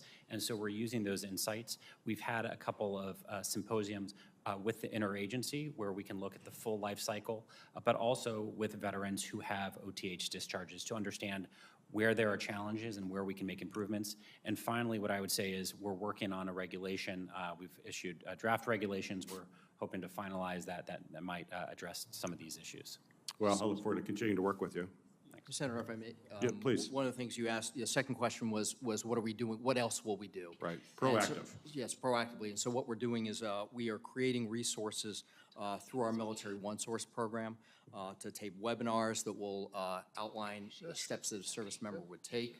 We're also developing a learning tool online that service members, and those will be resources that service members will be exposed to during the TAP process. Good, great. Thank you. Did you And have a- Senator, I'd just like to add that VA Solid Start, our outbound call program, contacts every single veteran regardless of discharge type to ensure that they're equipped with the resources they need. Good, great. Thank you. Senator Ernst. Yes, thank you, Mr. Chair, and thanks to all of our witnesses who are here today for your testimony. We all know, and as you will witness from a lot of the comments today, that leaving the service is very complex and it can be complicated at times. And I do believe we all need to do our best for our country's best, and that means supporting all transitioning service members to be successful. Many years ago, when I was a young woman, I actually was part of the Army Career and Alumni Program, the old ACAP program, and worked at the Job Assistance Center. So one of my roles was educating members that were leaving the service on job employment, how to write resumes, fill out job applications. So I truly appreciated and enjoyed the time that I had at Fort Benning working with those service members that were separating, but I know that there is a lot more that we need to do. So part of this, beyond all the employment assistance, part of it is mental health education, resource education. And so, Mr. Vazirani, the first year after discharge is always, I think, the most difficult for those transitioning members, and it comes with that increased risk of suicide. I know my colleague, Senator Hassan, had mentioned the Buddy Check program. I was glad to partner with her on that effort. But getting transitioning service members connected to the post-service benefits and resources they need as quickly as possible really has the potential to lower the risk of suicide. So to what extent does the Transition Assistance Program provide service members other resources, again, beyond the employment and beyond education resources? We want to focus on those resources specifically for mental health. What does that provide? Senator, so through the Transition Assistance Program, and we do also want to ensure that the service member has a successful transition. And so through that assessment process, as we look across those different domains, we try and understand where a service member may be at risk, whether it's at risk of homelessness, whether it's at risk because of mental health issues, whether it's risk because of spouse employment. So we try and tailor the program to that service member. I think another area that we've worked very closely through the Joint Executive Council and in our interagency partnership is the benefits at discharge. And we've made that process electronic, where we're sharing information with the VA now A service member now can make that application for benefits between the 180 days and 90 days in advance of separation, so that when they separate, they will have that benefit statement and they'll get that payment early on. And so that's an area that we've been collaborating with the VA, and I'll turn to Mr. Jacobs. Certainly. And Senator, I have the participant guide that all transitioning service members get when they attend the VA one-day TAP class. That includes an overview that transitioning service members actually write and try to tailor to their particular needs. It includes opportunities for follow-up. We also have benefits advisors where we can make that warm handoff, and other staff who are there to help with some of the more personal questions that they may not feel comfortable asking in a broader group. Okay, well, I truly appreciate that, because I know back when I was working in that area, there was a lot of work to be done, but I appreciate you closing up that gap. One of the other areas is, of course, on help with filing disability claims. I could go on and on, but is there a way that those VA contract employees who are teaching that VA curriculum at TAP, are they allowed legally to assist with VA claims? And what would be some resources or ways that we could assist there? Yeah, no, thanks. One of the ways that we're working to provide more assistance to help with the filing of claims is through the upgrades to our TAP 6.0 curriculum, which is going to launch in January. And through that change, we're going to add at the end of every day between 45 and 60 minutes for accredited VSOs as well as State Departments of Veterans Affairs to come in and speak directly to transitioning service members and their families. And that's important for a couple of reasons. One is to the point that you just said, there's a lot of information. We're compressing 200 pages into a day. And so there are going to be follow-up questions, and those VSOs and State Departments of VA can help in the following days, weeks, and months, either directly or through a warm handoff to us. Two is there's a growing risk of predatory actors trying to target veterans to get their earned benefits. They're charging money for things that our incredible VSO partners, the accredited VSO partners, and their state and the state governments are doing for free and very well. And so by creating that touch point at the end of every TAP class that VA offers, we're creating that warm connection and helping build relationships that hopefully can be helpful later on. I thank you. And to our chairs, thank you so much for the time today. And thank you to our witnesses. Senator Kelly is deferred to Senator Sinema.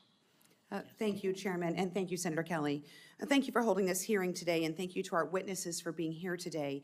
This is an exciting chance to unify our active duty priorities and VA priorities to address important concerns to strengthen the process all service members go through when transitioning to civilian life. Arizona has 5 active duty military bases and over 20,000 service members that will someday, we hope, join the almost 500,000 veterans already living in Arizona. We're proud that so many veterans call our state home and want Arizona to continue to be an attractive place to settle in civilian life. When transitioning out of military service, it's not enough just to have resources out there, but our veterans need to be made aware of all the programs that exist. The Transition Assistance Program is often criticized for being too brief and not giving veterans time to retain the information provided. When losing the group safety net of the military, our veterans need to be set up to pursue a fulfilling career after their service. Arizona veterans tell me that while the military has given them an invaluable skill set, it can be difficult to transfer those skills into the civilian workforce without career guidance from people that understand their unique circumstances. So my first question is about the Sergeant Daniel Somers Veteran Network of Support legislation. We were proud to pass that into law. In fact, Congress had to pass it twice, once each for the DOD and for the VA. Together, these bills established a program where transitioning service members identify loved ones who will receive updates from the DOD and VA respectively to help them be better informed during the transition process. Can you provide me with an update on our pilot from the law I wrote and any lessons that we've learned from the process?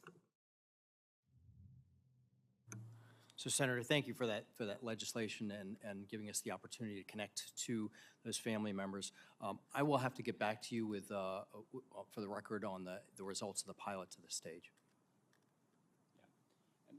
And I would just add, personally, I know my wife helps make sure that I get to my annual physical, that I do all the things, and I know that's a big source of support for many transitioning service members, particularly given the breadth, the depth, the scope of the information that's being provided. So continuing to encourage spouses is really important to attend, but we're also mindful that sometimes they just can't make it during the day, or while they're actually still in uniform. So some of the off-base training that DOL provides is also a really great resource, and then continuing to follow up in the first year after they transition to try to connect those dots as well. Well, thank you. I'd like to follow up with each of the departments on more detailed information about the success or challenges that the pilot's experiencing. As mentioned in previous testimony, transition from the military can take a lifetime. In last Congress, we passed my bill, the Reduce Unemployment for Veterans of All Ages Act. That lifted the arbitrary 12-year time limit on VA's vocational rehab and employment, or VRE program, for veterans with service-connected disabilities. Can you provide an update on the VRE program, specifically any details on how it's being used by older generations of veterans? Yep, Senator, I'd have to get back to you for the record with more details, but what I would say is we've seen an increased demand for VRE services, particularly in the aftermath of the PACT Act. It's one of our most impactful programs that we provide, tailored to the individual needs, and it helps many more veterans as they're figuring out how to transition in their career goals. And so I'd be happy to follow up with you or your staff in addition to in writing. Thank you, I appreciate that. Another benefit for transitioning service members is the Skill Bridge program, which has a great deal of support from industry partners at home in Arizona. But once service members become aware of this program, it's often too late for them to participate. How can you better spread awareness and encourage participation? Senator, thank you. We also believe that the Skill Bridge program is a very effective program. One of the things that we're doing is in the transition counseling process is making sure that the service members are aware of Skill Bridge as a transition program. We're also ensuring that commanders are aware of the benefits of the program to ensuring the success of the transition of that service member, so they get those experiences working with companies or nonprofits or state agencies in order to put their skills to use and understand how they may be able to apply those when they do transition to becoming a civilian. Thank you, Chairman. Back to back, Arizona, Senator Kelly. Thank you, Mr. Chairman, and thank you, Chairman Reed, as well, and Ranking Member Wicker and Ranking Member Moran, for holding this very critical joint hearing on the military to civilian transition. As a Navy veteran myself, I know how critical and how crucial support of our nation's service members and their families is to ensuring their continued success after their service to our country. An Army survey of young adults aged 18 to 28 found that nearly 21% believe that joining the military, and this surprised me, joining the military puts their lives on hold. This perception could not be further from the truth. I'm a veteran who took my time in service in the U.S. Navy, started with training to be a pilot, and then I was a combat pilot. And then after that, I earned a master's degree in engineering, and then went to school to become a test pilot, did that job for a while, and later had the opportunity to serve at NASA as an astronaut. It wasn't putting my life on hold. We need to be sharing the message about the incredible honor it is to serve. And but also that it's a great job because of the challenges, because of the travel, benefits, the teamwork, the camaraderie, but also the focus on a mission and how great it is to have the opportunity to serve your country. And we need to do that work by providing support for our service members as they transition, as well as into their transition from military to civilian life. So thank you to all the witnesses for being here. And for your work to support the success of our nation's service members and veterans and their families. And I know that a successful transition often requires a lot of time, and it requires planning, and it requires conversations with family. Service members need support to think about professional development from an early point in their military careers, whether that development will occur in their service to our country or whether it will be later in civilian life. And by beginning these conversations early on, we are setting our service members and military families up for success. So I commend DOD for significantly increasing participation in DOD's Transition Assistance Program. And I know that DOD can do better and can do better early on. So Secretary Vazarian and Mr. Sawyer, how can each service further improve their career and professional development programming to support earlier integration in a service member's career? Senator, thank you for your comments, and I agree with you wholeheartedly that military service is a powerful way for Americans to set themselves apart while in service and beyond their service. As far as starting earlier, a number of the programs that we have that are aligned with but not specifically associated with transition, for example, the tuition assistance program, helps service members develop either earn degrees or develop credentials, certifications that will help them in their military service or beyond their military service. The other things that we do are helping service members to translate the work that they do into what could be a civilian career when they decide to transition. And that's through our credentialing program. We help service members achieve credentials, and we also help them translate the work that they do through their MOS into career opportunities, understanding where they can apply those credentials. And Mr. Sawyer, what else in the remaining few seconds I have? How can Congress help you with this and improving this process? Well, thank you for that. The continued oversight that you're giving, and I believe holding DOD and the agencies accountable for implementing the recommendations that we have given them on this area. Awareness, ensuring that service members are becoming aware is another area that could be helpful.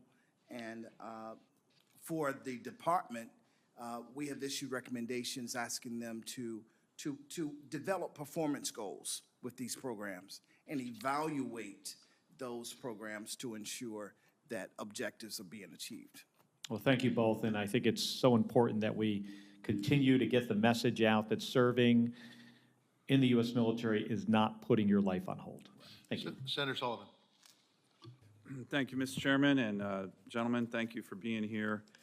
I think this is a really important hearing because we all know this is a win-win proposition for everybody.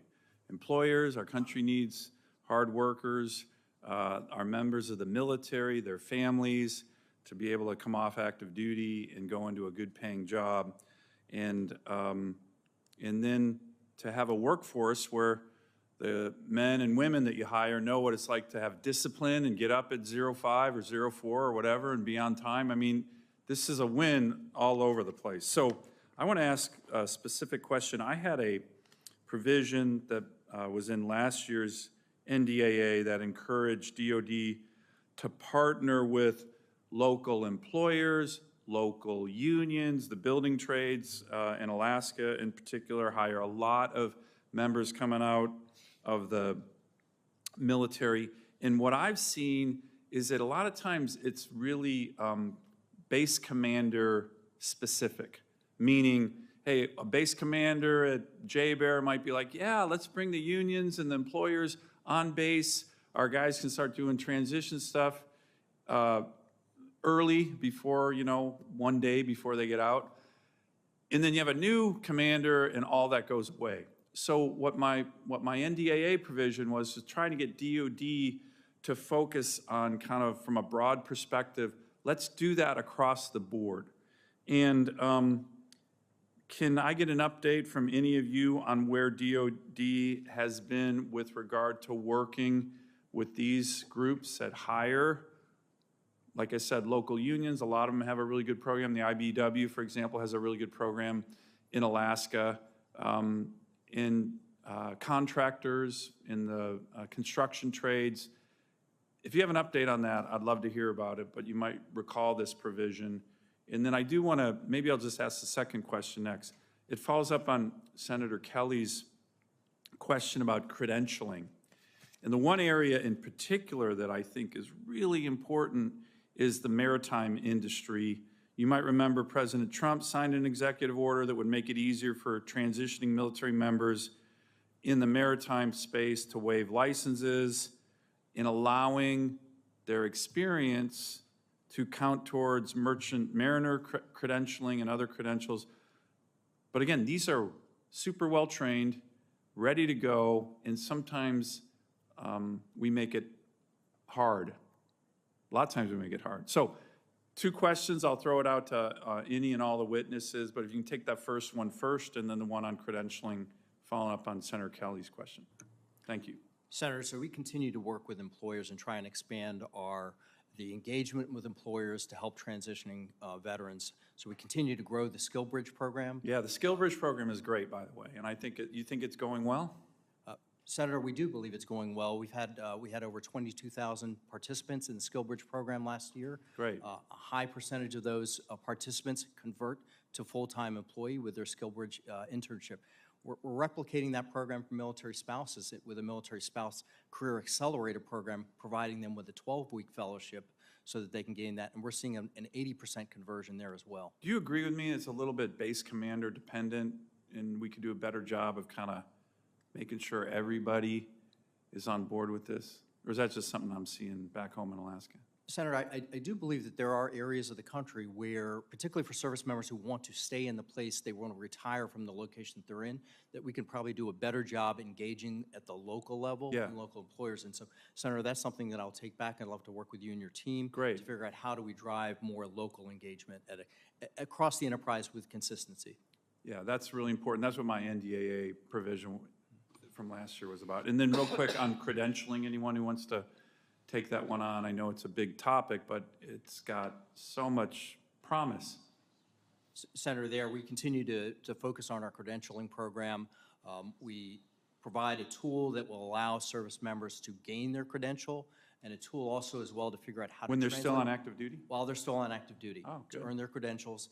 And then we engage with the Department of Labor through the U.S. Military Apprenticeship Program, and service members can gain a Department of Labor Journeyman Certificate. And we have over 93,000 participants in that program. Mr. Rodriguez may want to comment. Thank you, Mr. Rosbrani. Senator, I just wanted to add that I spent a week in Alaska, and I visited the commanders at J-Bear. If you recall, during my confirmation hearing, he asked me to go to Alaska, so we spent a week there. Thank you. I met with the commanders. They said exactly what you did. They wanted connections to the local community. We had our state director come. We actually went to American Job Center there at the local level to ensure that they were connected. And we spoke to the electric workers union out there, IBEW. I visited them as well. Good. So there's a strong relationship at the local community with the commanders, but as you mentioned, that often changes when the commander does have a change of command. But the resources are there at the local levels. We have to ensure that they understand that those resources exist and make sure that we are continually connect with the incoming commanders as well. Great. Thank you. Thank you, Mr. Chairman. Senator Blumenthal.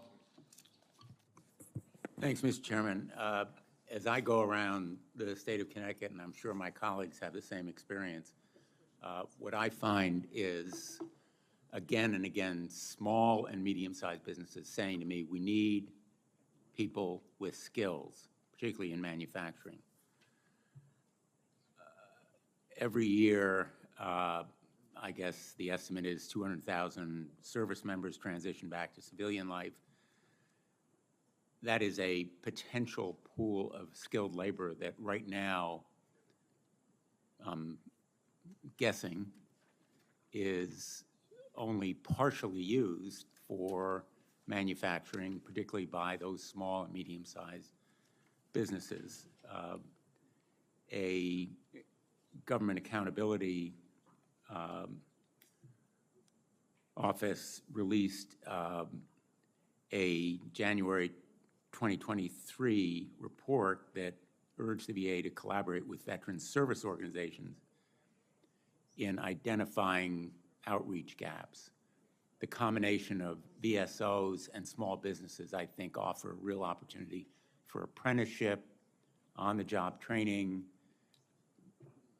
perhaps even skills provided while on active duty in anticipation of potential jobs outside. The military is one of the great educational forces, if not the greatest, in America today in terms of its resources and the numbers of people that it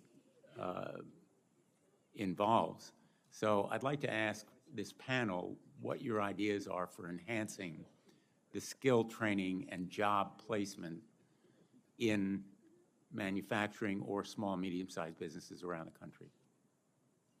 Sure. Senator, I'll take this question first. I just visited an advanced manufacturing company, Rockwell Technologies in Wisconsin, and their premise was they cannot hire enough veterans. They want to get more veterans into advanced manufacturing. So they're working across the veteran community to make sure that they are aware of these type of resources exist for training. Apprenticeship programs we know are extremely valuable. $80,000 starting salary when someone completes an apprenticeship program and a 90% higher rate post-apprenticeship. So through our regional veteran employment coordinators located across the entire country, we're connecting corporations and veterans across the entire country to these type of opportunities. And we do this in conjunction with the SkillBridge program as they're working on SkillBridge when they do get the opportunity to participate in DOD. For those who don't get to participate in it, we have opportunities that we are working to solidify with companies across the entire country. Also, as part of Task Force Movement, which I sit on that organization's structure there, we're looking at, again, how do we align manufacturing organizations to locate this talent and make sure that they are connected with these opportunities that exist. And Senator, I would add as well, in partnership with the Department of Labor and Department of Defense, we send a weekly email called Vet Resources to about 14 million subscribers, veterans and their families across the country. That includes links to jobs that are routinely updated, sometimes daily, when we connect with the corporate sector, the commercial sector, to cull these jobs. And more importantly, I think the jointness that we continue to share these resources with our veterans and their families through that channel and many others is a great way to connect the dots between the commercial sector and our veterans. Senator, the other thing I'll add is in the TAP program, in the tailored instruction in the two-day courses, there's a two-day course delivered by the Small Business Administration that can help the service members transitioning explore opportunities in small business, either as an entrepreneur or working in a small business. Thank you all. Thank you for your service, and I hope perhaps the next panel will address this question as well, because I think the Veteran Service Organizations can play an important role in this challenge. Thanks, Mr. Chairman. Senator Tillis. Thank you, Chair Tester, and thank you, gentlemen, for being here. A couple of questions. I was in here earlier, and one thing that I'm curious about is to what extent does the TAP program emphasize and ensure that we get a connection with the VA upon separation?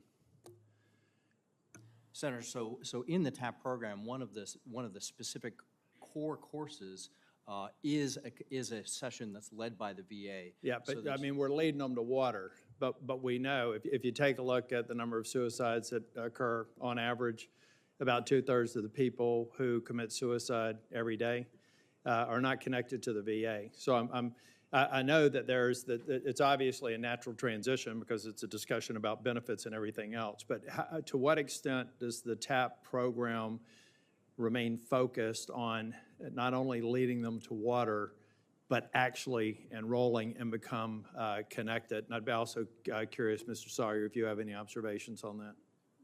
Senator, I'll comment just briefly on the particular piece that you mentioned about suicide and suicide prevention. So through that transition process, we conduct a mental health assessment. There's also we're working on this single health assessment with the VA, so that if we identify that a service member may be at risk or has been treated for mental health, then they are referred into the in-transition program, and then that information is shared with VA. So we start that process early, and we're very focused on ensuring that there's continuity of care so that in that transition period, the 365 days Okay. following. Mr. Jacobs, you have anything to add? I'm going to go fast. I got one other point I want to make related to. We think there's a moral imperative to connect veterans to their earned benefits and health care, because it's exactly to your point. When veterans utilize their earned benefits and health care, they do better. And it's not only in terms of reduced suicide rates, but it's better health outcomes, better economic opportunities. So we have a one-day TAP course. One of the ways that we're enhancing it is by including our VSO, accredited VSO and State Department of Veterans Affairs partners. And that's important because, you know, this is 200 pages of information about VA benefits and healthcare. It's a lot to digest in one day. And most people aren't going to. They're going to come back with more questions, and our VSO partners and state partners can help them as one more Okay, factor. Mr. Starr, you got something to add briefly? Thank you. I would just like to add that GAO does have ongoing work that's looking at the mental health and suicide prevention for transitioning members, as well as the warm handover process, and we would love to meet with Well, you. I'm going to make sure I stay within my time, but I do want to go back to something that Chair Reed mentioned about the electronic health record. I've been following, I was on Senate Armed Services till last Congress, following the electronic health record implementation, DOD. Good on you all for getting it done. We've got to get it done in the VA. It's a long way from being done. Until those two platforms are completely implemented, we probably need some duct tape and baling wire to get data that we can use to better predict what we should be trying. I've said in this committee before, it will be great when we have a TAP audience of one. We're not there yet. But one of the ways that we can get that is through predictive analytics. And one thing that came to my mind is whether or not we should take a look at information that we had in the electronic health record for the service member and see if we could use predictive analytics to say that this person could be in crisis, and sadly correlate that, using historic records, sadly probably correlate that to this veterans population who's committed suicide. And then if you start thinking, if there is a statistical correlation there, then this should begin to be something that's very, very much embedded in future TAP programs. Time's expired. Thank you. Thank you, Senator Tillis. And on behalf of Senator Testa, let me recognize Senator Hirono. I thank both chairs for this hearing as I sit on both committees. This is for Secretary Vazirani and Secretary Jacobs. Since I have both of you here, there is a huge issue on Oahu in which veterans are having difficulty accessing critical healthcare services at the Matsunaga CBOC, which is located at Tripler Army Medical Center. Can you both look into what DOD and VA can do to make it easier for veterans to get on base for care and report back to the committees and my staff? I think this should be, I hope, a pretty easy fix, because what's happening is when our veterans try to get on base, they have their VA card, VA ID cards, and apparently that is not adequate to get on base, and they're supposed to have a DOD compliant ID. So, can both of you figure this out and make it easier for veterans to get the care that they need from the Matsunaga CBOC? Senator, we're certainly committed to taking care of people and beyond the transition point as well. We are working through the Joint Executive Council on access to bases for veterans. We're working through a common ID to develop a common ID that can be utilized, and I certainly commit to getting back to you on a solution for. Why can't the VA? Why can't they just use their VA ID? Anyway, that's an idea, rather than requiring them to go get a whole another ID. Next question for Mr. Jacobs. Regarding the Solid Start program, does VA track during which stage of Solid Start veterans stop responding to outreach? The idea is that certain specific timeframes, the 200,000 veterans a year are supposed to be contacted within 90 days, 180 days, and 360 days. Do you keep data on when they stop responding? And I'd also like to know what are the questions that they are asked, because this program is supposed to be a check-in to help address concerns, connect the VA with resources. So do they get asked things like whether they've experienced sexual assault during their time in service, whether they exhibit suicide ideation? What kind of questions are asked of the VAs as you make these contacts? Yeah. Thanks, Senator, for that question. So through our Solid Start program, we contact recently transitioned veterans at 3 points in the 1 year after they've left the military. It's usually around the 90, 180, and 365-day mark. In some cases, we can connect with those veterans quite easily. We send an email in advance making sure that they know, because many Americans don't answer calls from numbers they don't know about. We call at each increment 7 times, and so if we're not able to successfully contact them, we move on, but then we continue to try to contact. And the goal here is really personalized individual attention. So it's really focused on, one, making sure that if there's a mental health crisis, that we can help them. But 2, it's making sure that we're connecting them to the benefits and the care that they need, whether it's an update on their status, the status of So I know what the purpose is of Solid Start, but is there a time frame in which the veterans stop responding to contacts? Within this 1 year time frame? We've been able to connect with about 75 to 80% of veterans through the Solid Start, but I would have to get back to you with more specific data. Isn't there a standard list of questions that the contactor is asking so that they can ascertain whether services need to be, so they can be connected with services? Can you send me those questions? I would be happy to follow up, and we do also try to make sure that it's open-ended so that it's not overly prescriptive, but we can get back with some more detailed information. Thank you. My time is running out, but I did have one question, Mr. Chairman, both chairs, if I can ask about SkillBridge. For the record. I think, shoot. That's You're not okay. going to let me ask the question? I can't do it. We got another panel. Okay, sorry about that. I will submit the question. Senator Blackburn. Amazing if I was the chair. Thank you, Mr. Chairman, and thank you all for being with us. I think we all have plenty of questions. I want to stay with that Solid Start program, Mr. Jacobs, if we can do that. So I want to be sure that I'm following you on this. The veterans are contacted by phone call 90, 180, and 365 days into the program. Is that accurate? Yes, Senator. Okay. And then you confirmed that they have received a mental health evaluation in the last year of their service?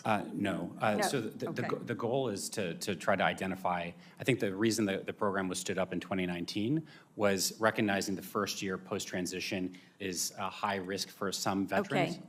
So then I want to confirm that I heard this right too. So the VA, through the VA Solid Start program, the VA receives information that is shared from DOD to VA. Yes, Senator. Okay. And that is what you use to ascertain veterans that are eligible for these mental health services, right? Yeah, so the Okay. department. All right, let me move on then. So these veterans are deemed a priority, correct?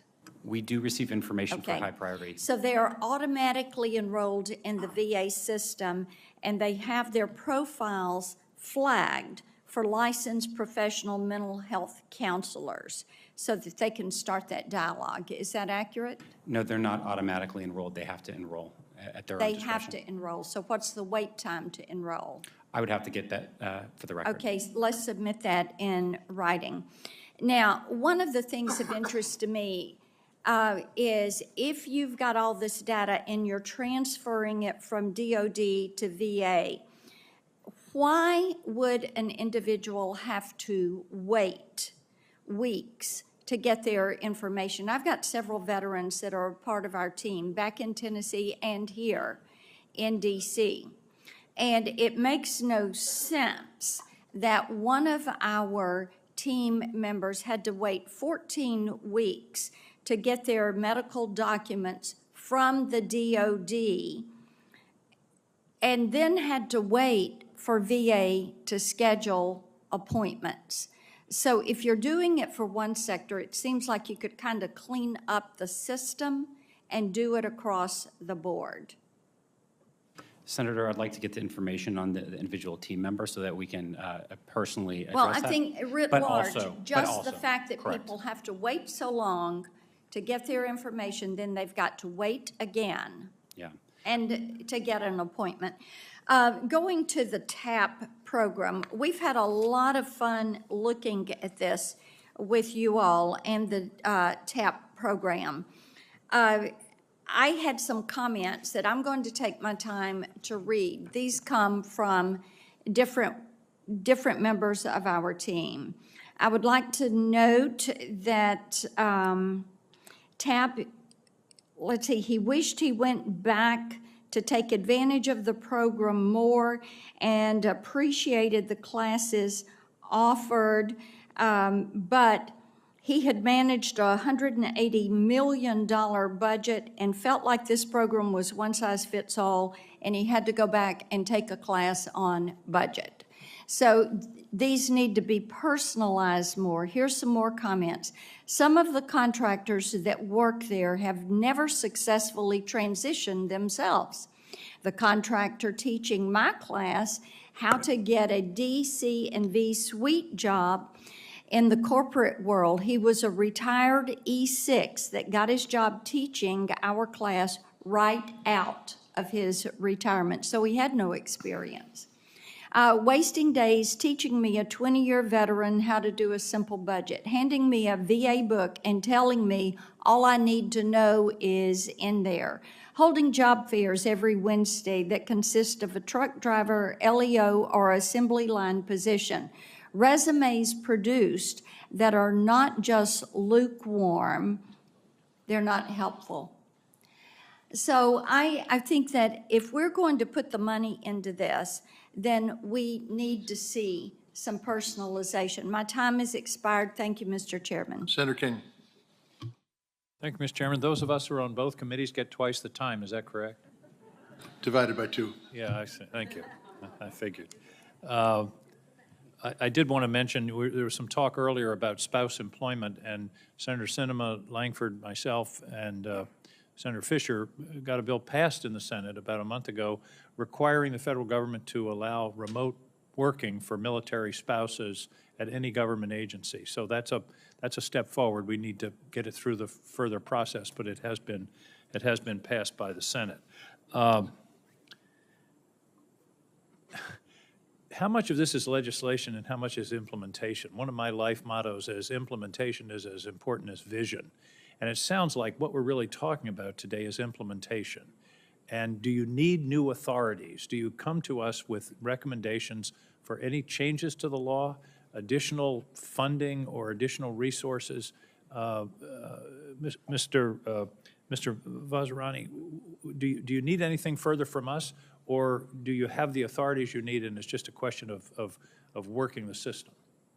Senator, thank you for that and the opportunity to express. One of the things I think we found is that the work through the Joint Executive Council has really helped in this collaboration and in taking the authorities that you provided us and implementing them. I like the idea of the Joint Executive Council. By the way, does the Joint Executive Council ever meet with veterans and veterans service organizations, have focus groups, polling, and just input from your customers? Senator, the working committees do have those kinds of engagements, and we do have them at the Joint Executive Council as well. We do bring people in to talk through ideas, so we continue to work that. I think through that interagency process, we've worked through it, and we're understanding where we may have difficulties or barriers. And Senator, as we do that, we appreciate the opportunity to come back to you and let you know if we do need additional authorities. I hope you will, and I hope all of you will take advantage of my invitation to suggest any changes in authorities, any federal statutes that are obstacles to the implementation. Here's a question that occurs to me. We're talking about TAP, which I understand is a mandatory program. What would the base commander do if a soldier skipped a mandatory weapons safety class? My suspicion is he or she would make sure they got to that class. Is this, again, an implementation at the base commander level? Senator, we continue to work through that and ensuring that the commanders who have the responsibility to balance the mission readiness along with care for the service member. And that's why we have the commander engaged at that 90-day point for that capstone to review how the service member is engaging. And as Mr. Bursla has indicated, we're creating that dashboard so that a commander can track how a service member. Something seriously wrong if 70% don't meet the one-year guideline. I mean, that's a serious problem, and it seems to me that's an accountability problem. So I hope that's a priority. We talked about credentialing. Isn't one of the issues with credentialing state laws, and to what extent are we able to work with states and state compacts? So if you learn to be a plumber or electrician in the military, you don't have to go out and spend a year going through a state process to get a license to be a plumber or electrician. Mr. Labor, about what's your view of that one? Dr. Osh was going to say so. I apologize there. Senator, one of the things that was passed in 2021, that there was an ability for states to have reciprocity agreements with regards to accepting those licenses and credentials. And is that happening? That's my question. That's one of the things we're working on with the states. We're trying to ensure that they understand, one, that that agreement exists, but also for the military spouses to be educated about that as well as the Department of Defense's legal departments, to ensure that they can provide support to those military spouses to have conversations with the state departments. I think that would be a place where some emphasis should be placed to work with the states, press the states, because all the states talk about helping veterans. This is one clear way they can do it. I'm out of time, but one additional issue that has come up in other hearings we've had is financial counseling that's necessary for many veterans because they're suddenly out into the Wild West of civilian life, and so financial counseling is something that's important. Thank you all. And a hearing like this always focuses on the negative, on what's not being done. You all are doing a lot, and I just want you to know that we appreciate it. Thank you. Thank you, Mr. Chairman. So here's what's going to happen, because nature is calling some. We're going to take about a 5-minute break for the panelists. Be back. I'm sorry to do that to you guys, but you know how it is. And then get back. We'll finish up, and then we'll go to the second panel. So, and you can go vote right now if you want. Okay? So we are adjourned for 5 minutes, and it will be 5 minutes.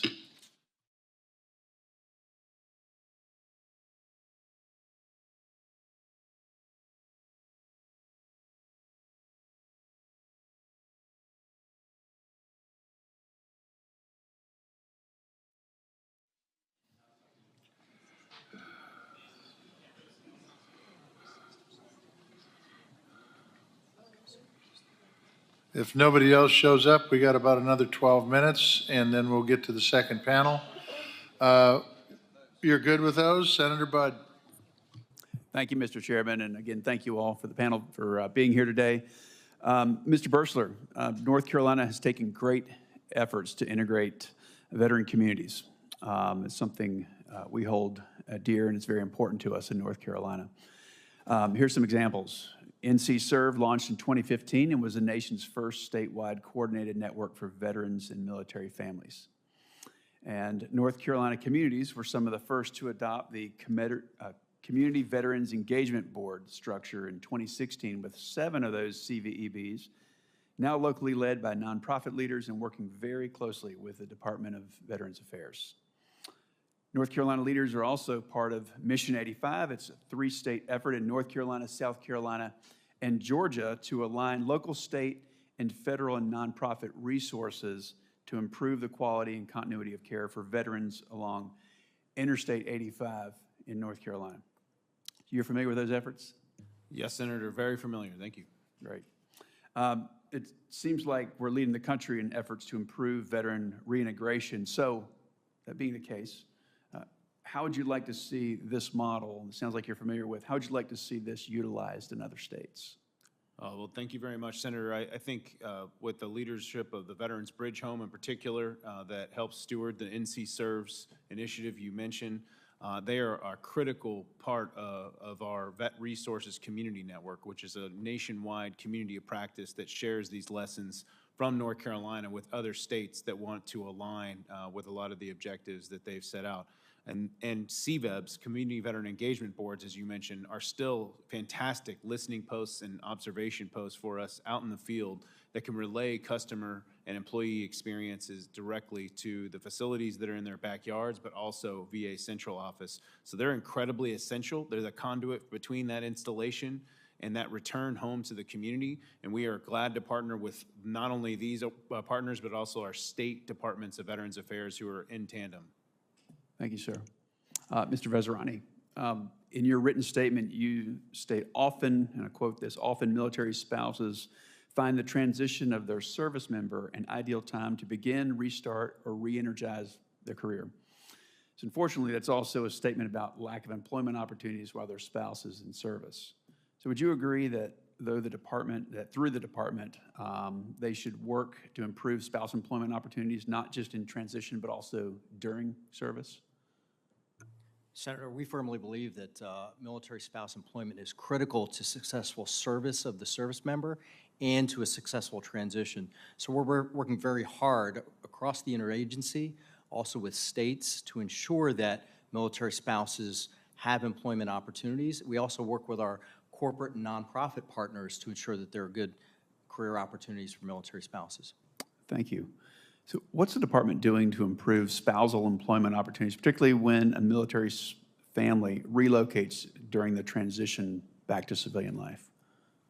Senator, so through our military spouse employment program, there's a specific aspect through the transition period called MyStep, which helps a military spouse through that transition process, finding new opportunities. One of the new programs that we have is called the Military Spouse Career Accelerator Program. So it's a SkillBridge-like program. So we engage with corporate nonprofit partners, provide a 12-week fellowship for a military spouse. They gain employment experience, and we're seeing that we're having a very high conversion rate of those spouses into full-time employment with their fellowship sponsor. Make sure I'm not asking the same question. Can you talk specifically about DOD's Military Spouse Employment Partnership? I don't think that's the same one you were just referring to, unless it is. So they're slightly different programs. Okay. The Military Spouse Employment Partnership is where we engage with employers to actually to bring on full-time hires. And we continue to grow that program. In fact, we're inducting today 130 new partners into our Military Spouse Employment Partnership program. So this Military Spouse Employment Partnership, the MSEP, what are current limitations to the program, if any? I think the current limitations is just expanding our reach and helping employers to understand the benefits of employing military spouses. We know that military spouses are, in many cases, significantly more qualified than their civilian counterparts. They have higher levels of education. We also know through that military experience, they develop a level of resilience and a level of ingenuity that proves them to be very successful employees. Thank you. Time has expired. Senator Budd, appreciate you and Senator Rosen's patience. Senator Rosen. And thank you, Chairman Tester. It's a really important hearing. You know, our servicemen, how we care for them as they transition, it really makes a difference. I want to agree with Senator King that streamlining and implementation is always key to success. Reducing the, the paperwork is always the most stressful thing for people. So I want to talk about a reserve and guard demobilization. So Secretary Vazirani and Secretary Rodriguez, these are for you. I'm concerned with the demobilization process for guard and reserve service members transitioning from active duty orders back to reserve status. The reserve component, they're required to complete the TAP program even though they're not separating from the military. TAP curriculum, it's tailored to individuals separating from military service entirely rather than returning to reserve status in their civilian applications. So instead of receiving help completing travel vouchers and reimbursements for costs incurred during their mobilization and deployment, reservists are forced to take classes tailored to those leaving the military and starting new lives as civilians. We've heard a lot about this from our reserve men and women in Nevada.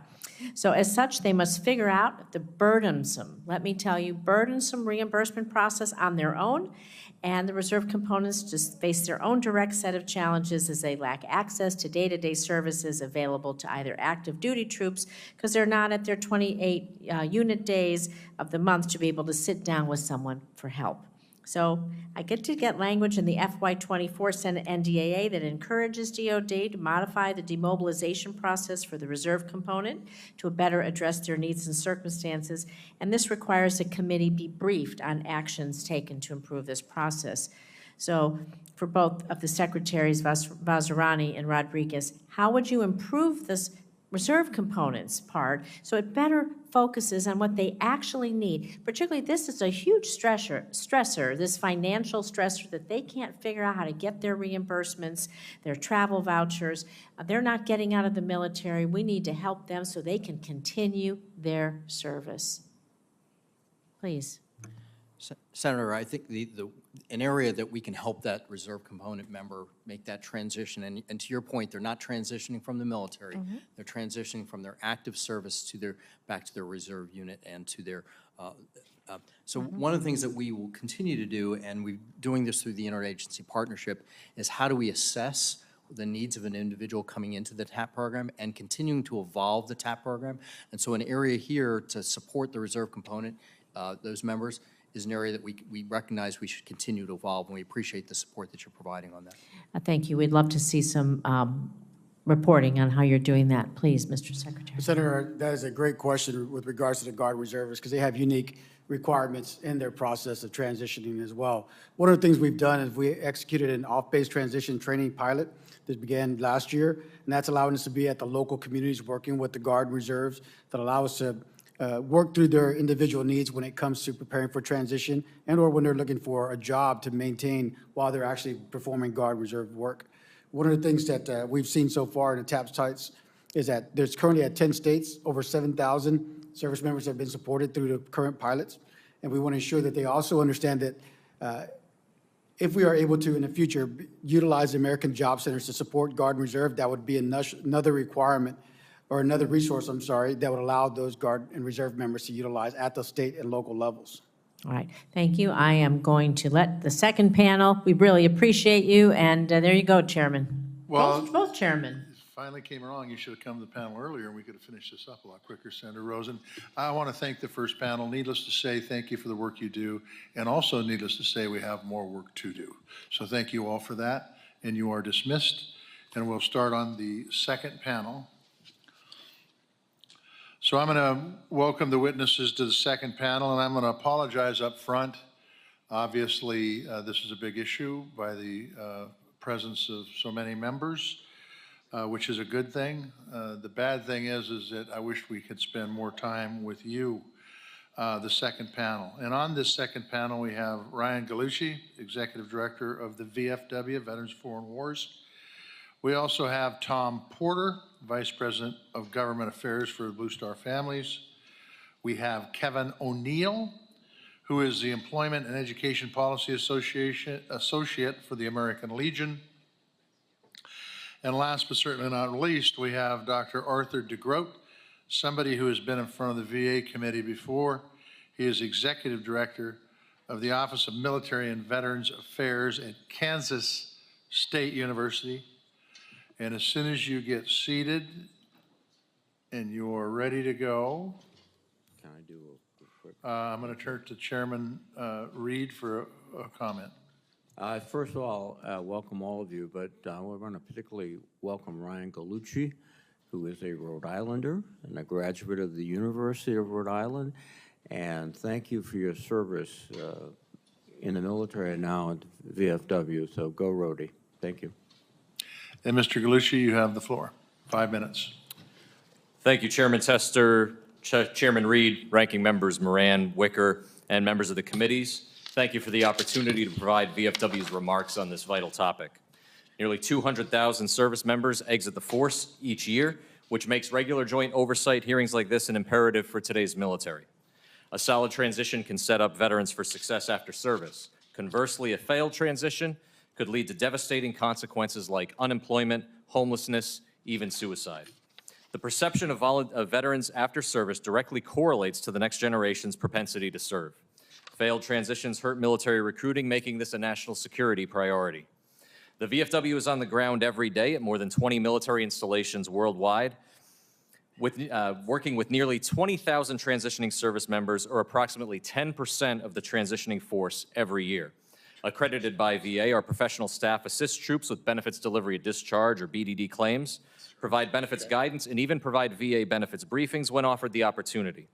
Last year, VFW filed more than 12,000 claims for transitioning service members, ensuring timely connections to benefits like VA compensation and care.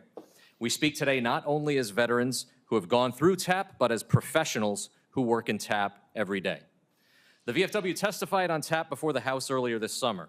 At the time, we were frustrated by a lack of engagement from VA. Thankfully, our collaboration with VA has substantially evolved. The VFW is the only organization that participated in multiple TAP 6.0 pilots.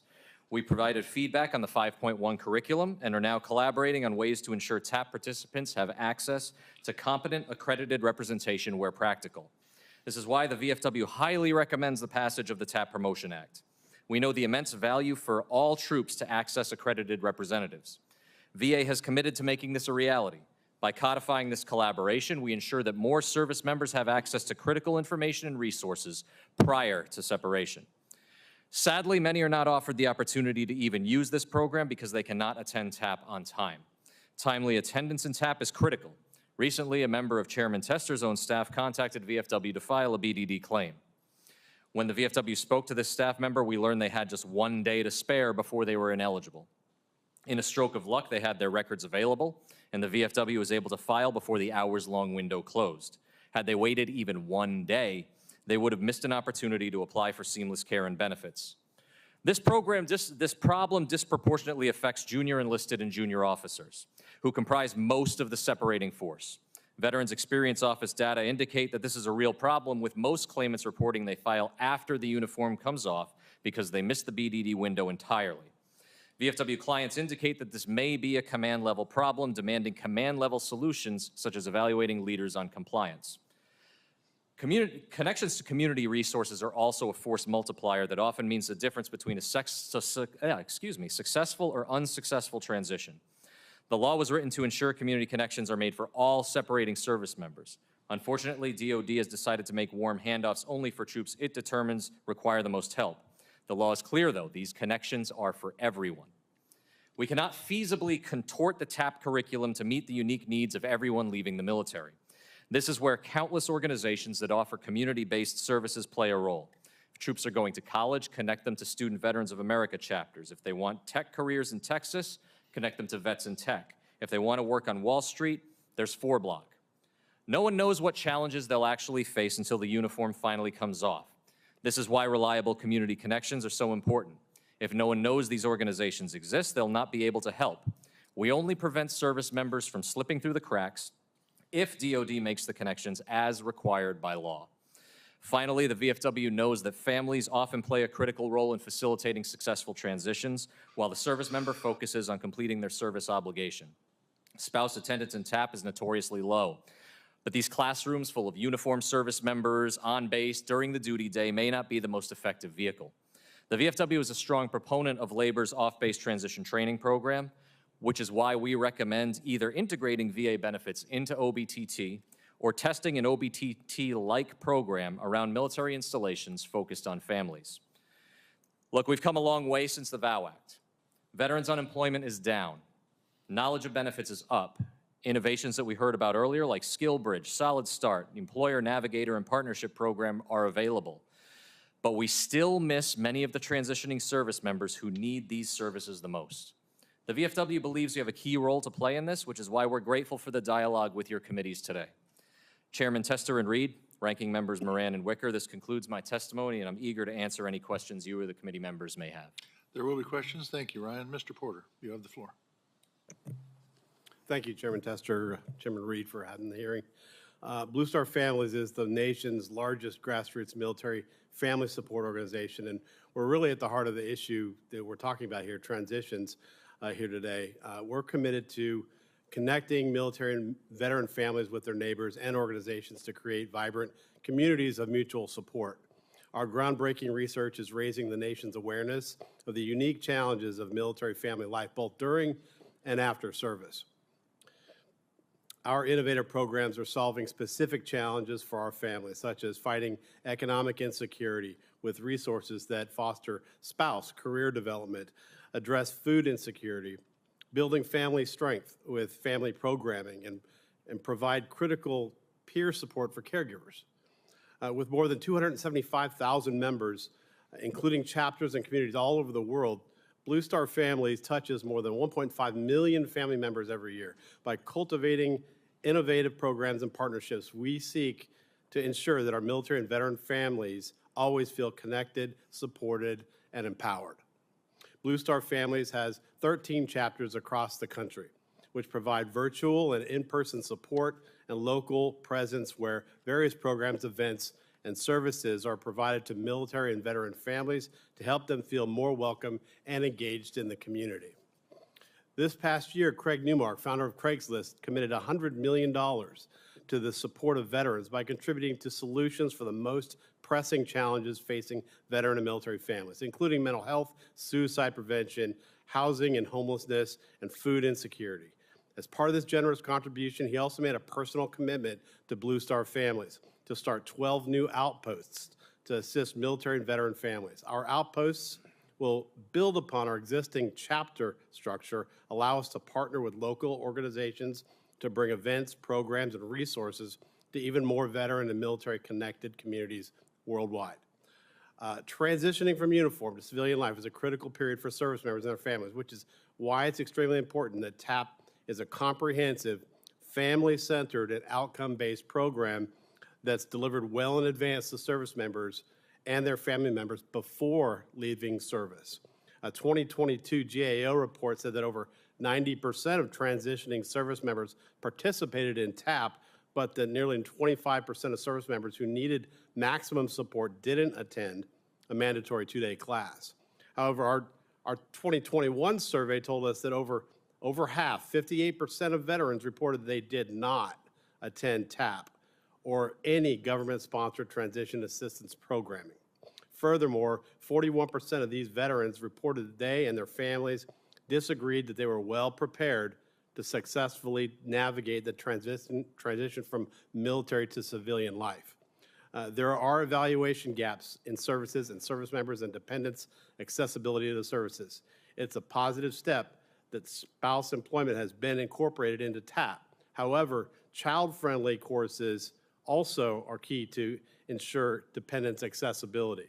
Our perception is that there are actually few literal barriers to participation for military spouses.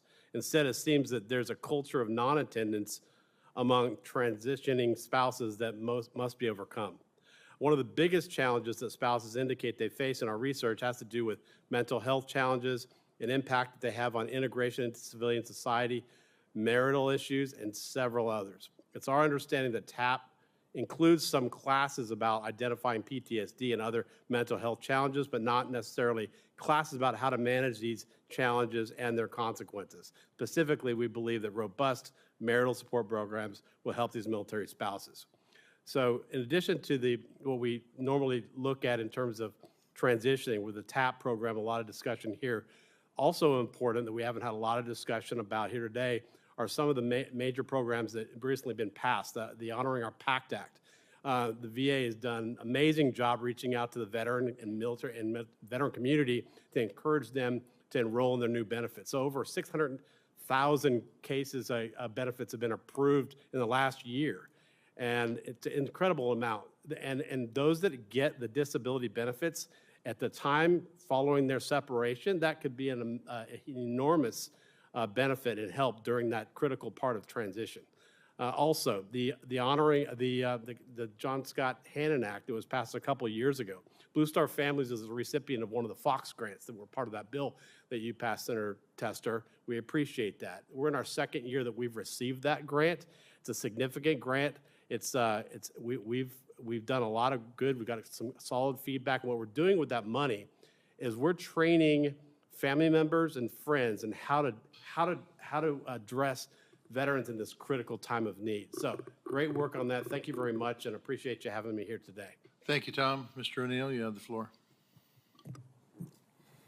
Chairman Tester and Reed, Ranking Member Moran, on behalf of National Commander Daniel J. Seehafer and our 1.6 million dues-paying members, the American Legion thanks you for the opportunity to testify on military to civilian transition.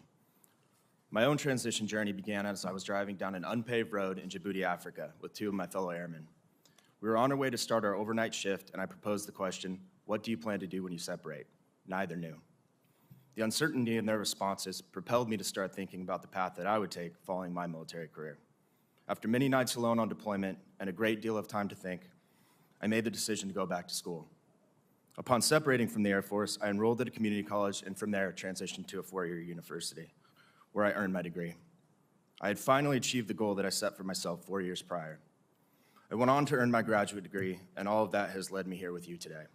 While I'm incredibly proud of these accomplishments, I recognize that I was fortunate enough to have found my path well before my separation.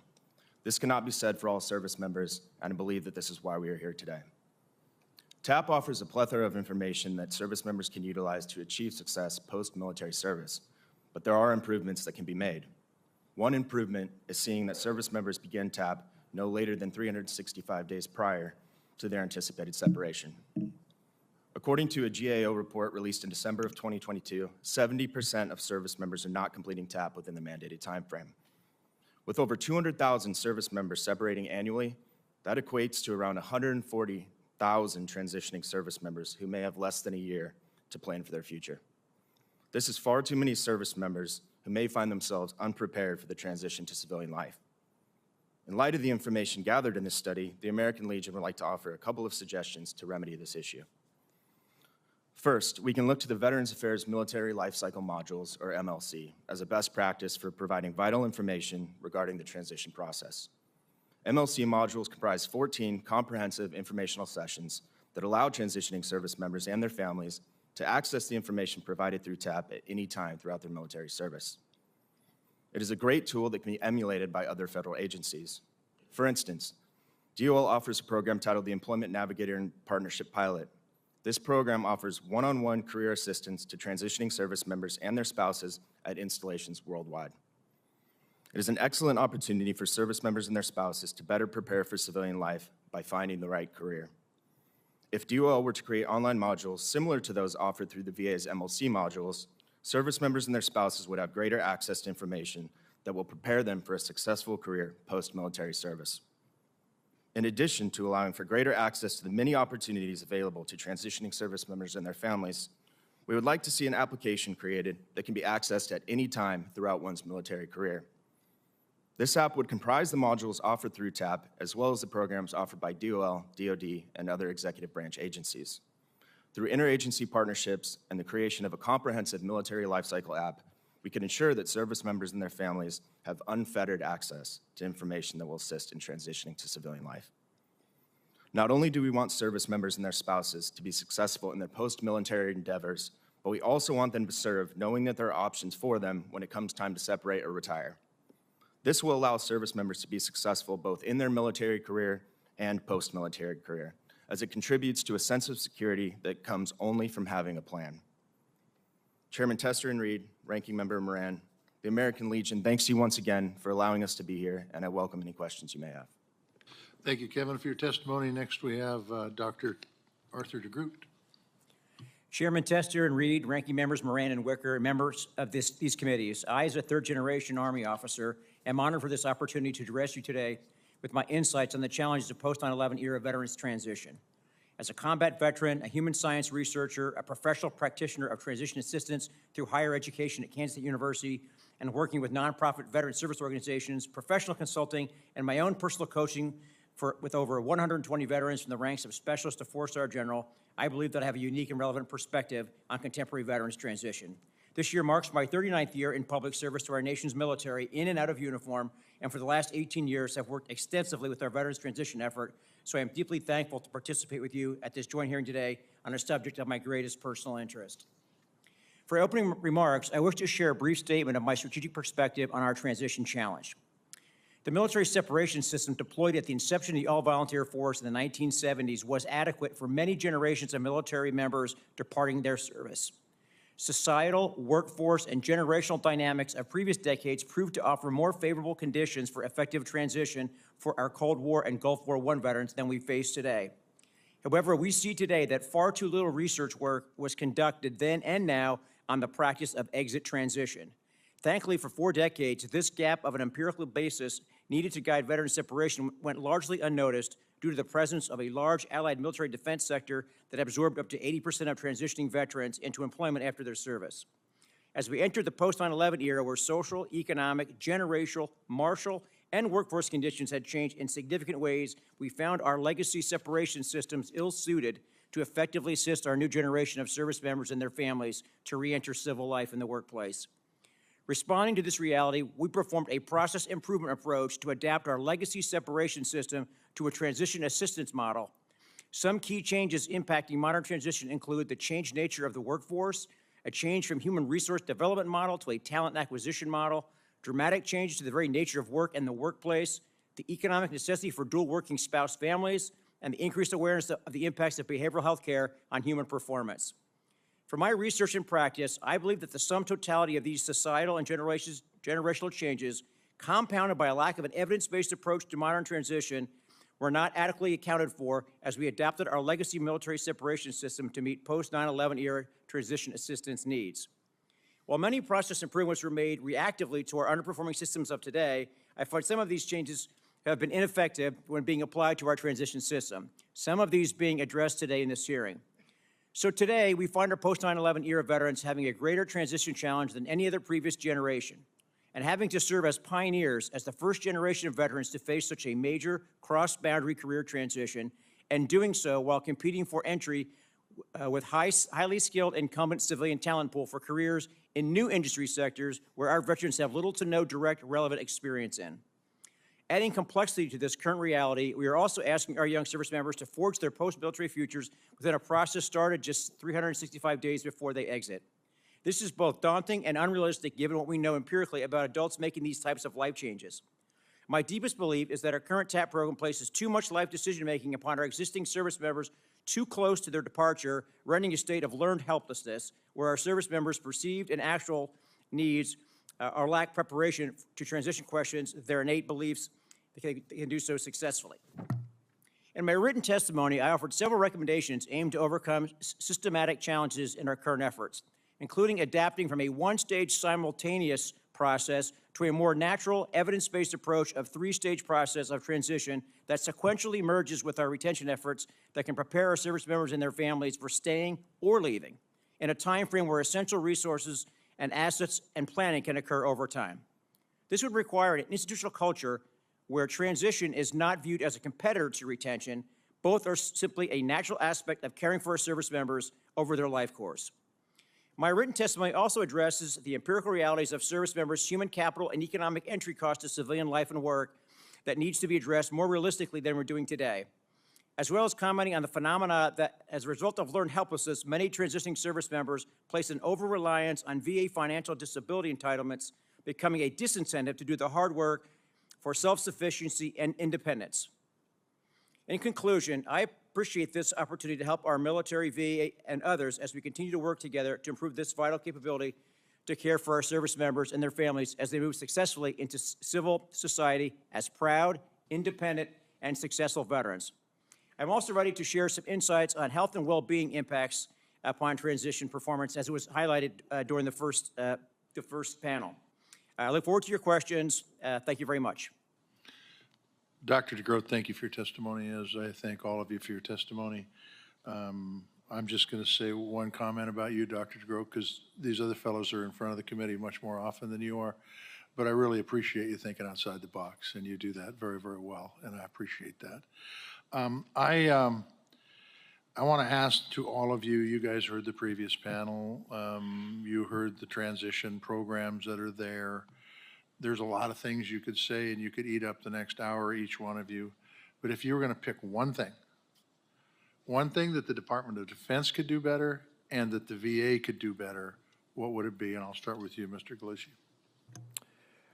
Thank you, Chairman Tester. So one thing that we believe VA can do better is the collaboration that we're already working on, and that is the integration of accredited representatives in the Transition Assistance Program, which is also supported by the TAP Promotion Act.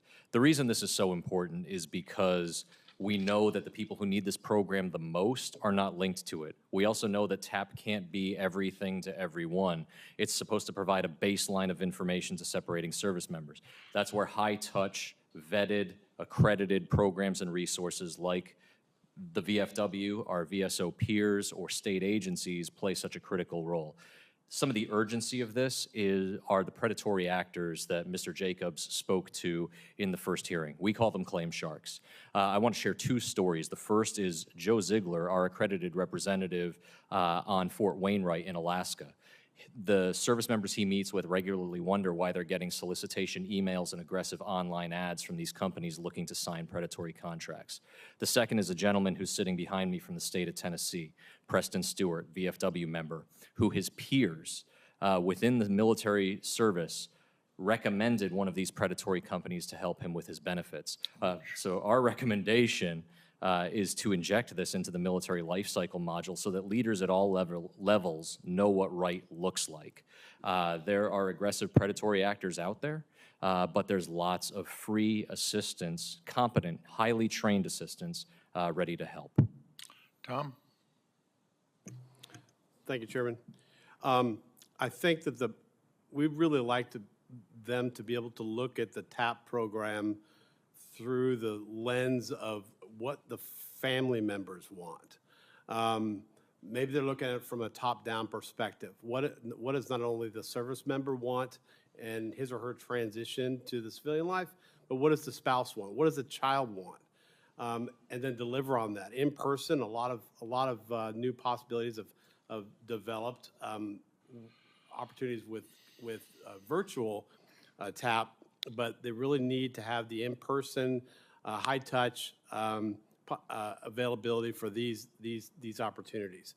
And they need to be able to have these events when it's not just during working hours.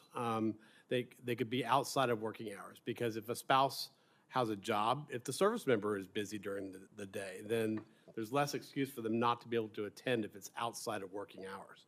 I can tell you that recently, former service member, just trying to get a hold of anybody to do anything on the military side outside of working hours, it's almost impossible. So they can do better on that.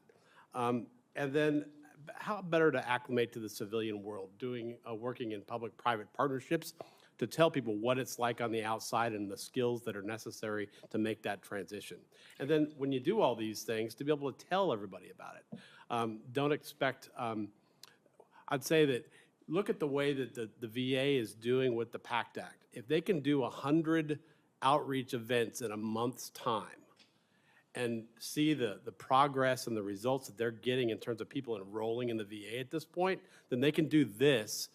DOD and VA can both do this in terms of talking to veterans and talking to the service members, their spouses, their family members about the possibilities of their training and their transitioning to new opportunities in the civilian world. Okay, Kevin? Thank you for the question. In reference to the VA, I think that they can do a better job in advertising their military life cycle modules. I think this is a very important resource. Currently, only 30,000 participants have utilized this resource in the past year. I think this could be greatly enhanced, and that comes with better advertisement and communication. Additionally, I don't think we need to see transition, retention, and recruitment in conflict.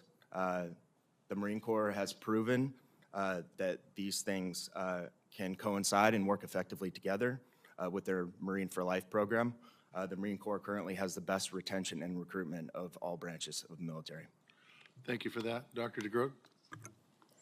I believe the DOD is the opportunity to make the greatest improvement to our TAP program, and particularly see the conflict between transition and retention. I think we saw when we had wounded warriors, we recognized that we weren't caring for them well during Iraq and Afghanistan, and so what we did is create warrior transition battalions and sort of recovery units, putting line units and line leaders in charge of their soldiers to help them get well.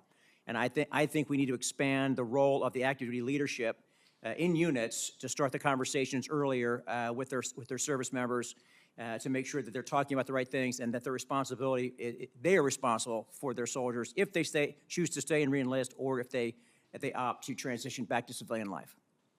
Thank you, Paul. Senator Reed? Well, in the spirit of bipartisanship, I'll yield to Senator Moran. Senator Moran. Senator Reed, thank you.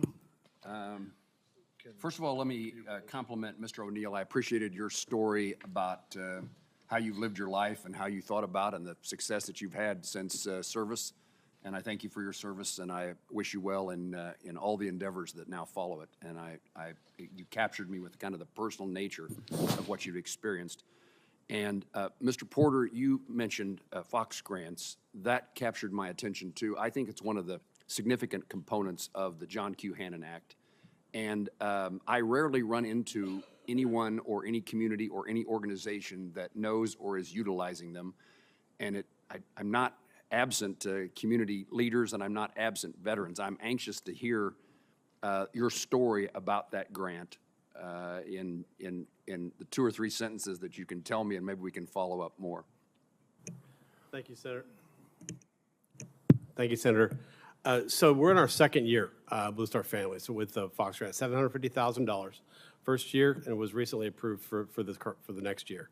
And so what we do, we focus it on equipping family and friends on the training and the skill sets that they need to be able to talk to that veteran or service member during that critical time to get the help that they need, which is, as we all know, it's a very, very sensitive time. So it's an 8-week training. Our program is called Upstream Solutions to Crisis, and that is within Blue Star Families. And we've so far completed 7 cohorts of a total of 50 participants. So it's very in-depth training. And so we're very proud of that, and we're going to be looking forward to doing more. Is this occurring across the country with Blue Star Families in a particular community taking the lead, or this is something that you do nationally? It's across the country, nationally it is. We hope to expand it. And does that mean utilizing technology to deliver that conversation, those services? Sure, and in person, right. And in person, okay. Thank you. Dr. Grote, welcome back. I was reminded by your presence that the last time you were with us, Chairman Tester called you hot, white, smart, and thank you for improving his image of Kansans by your presence today. In your testimony, you say, and I quote, "Societal and generational changes were not adequately accounted for as we adopted our legacy military separation system to meet current post-9/11 era transition demands." You mentioned this in your response to Senator Tester's question. I wanted to give you, at least for my benefit, tell me more. You've done a lot of research into military life cycle and touch points in military career leading up to separation. What should we know to take from that sentence? I think societally, this is a different. Let me go back. We tend to see veterans as this monolithic archetype from generation to generation, but there are significant generational differences between each generation of veterans. Yet we continue to just mildly improve on some existing legacy systems as we manage them in all different processes of talent management.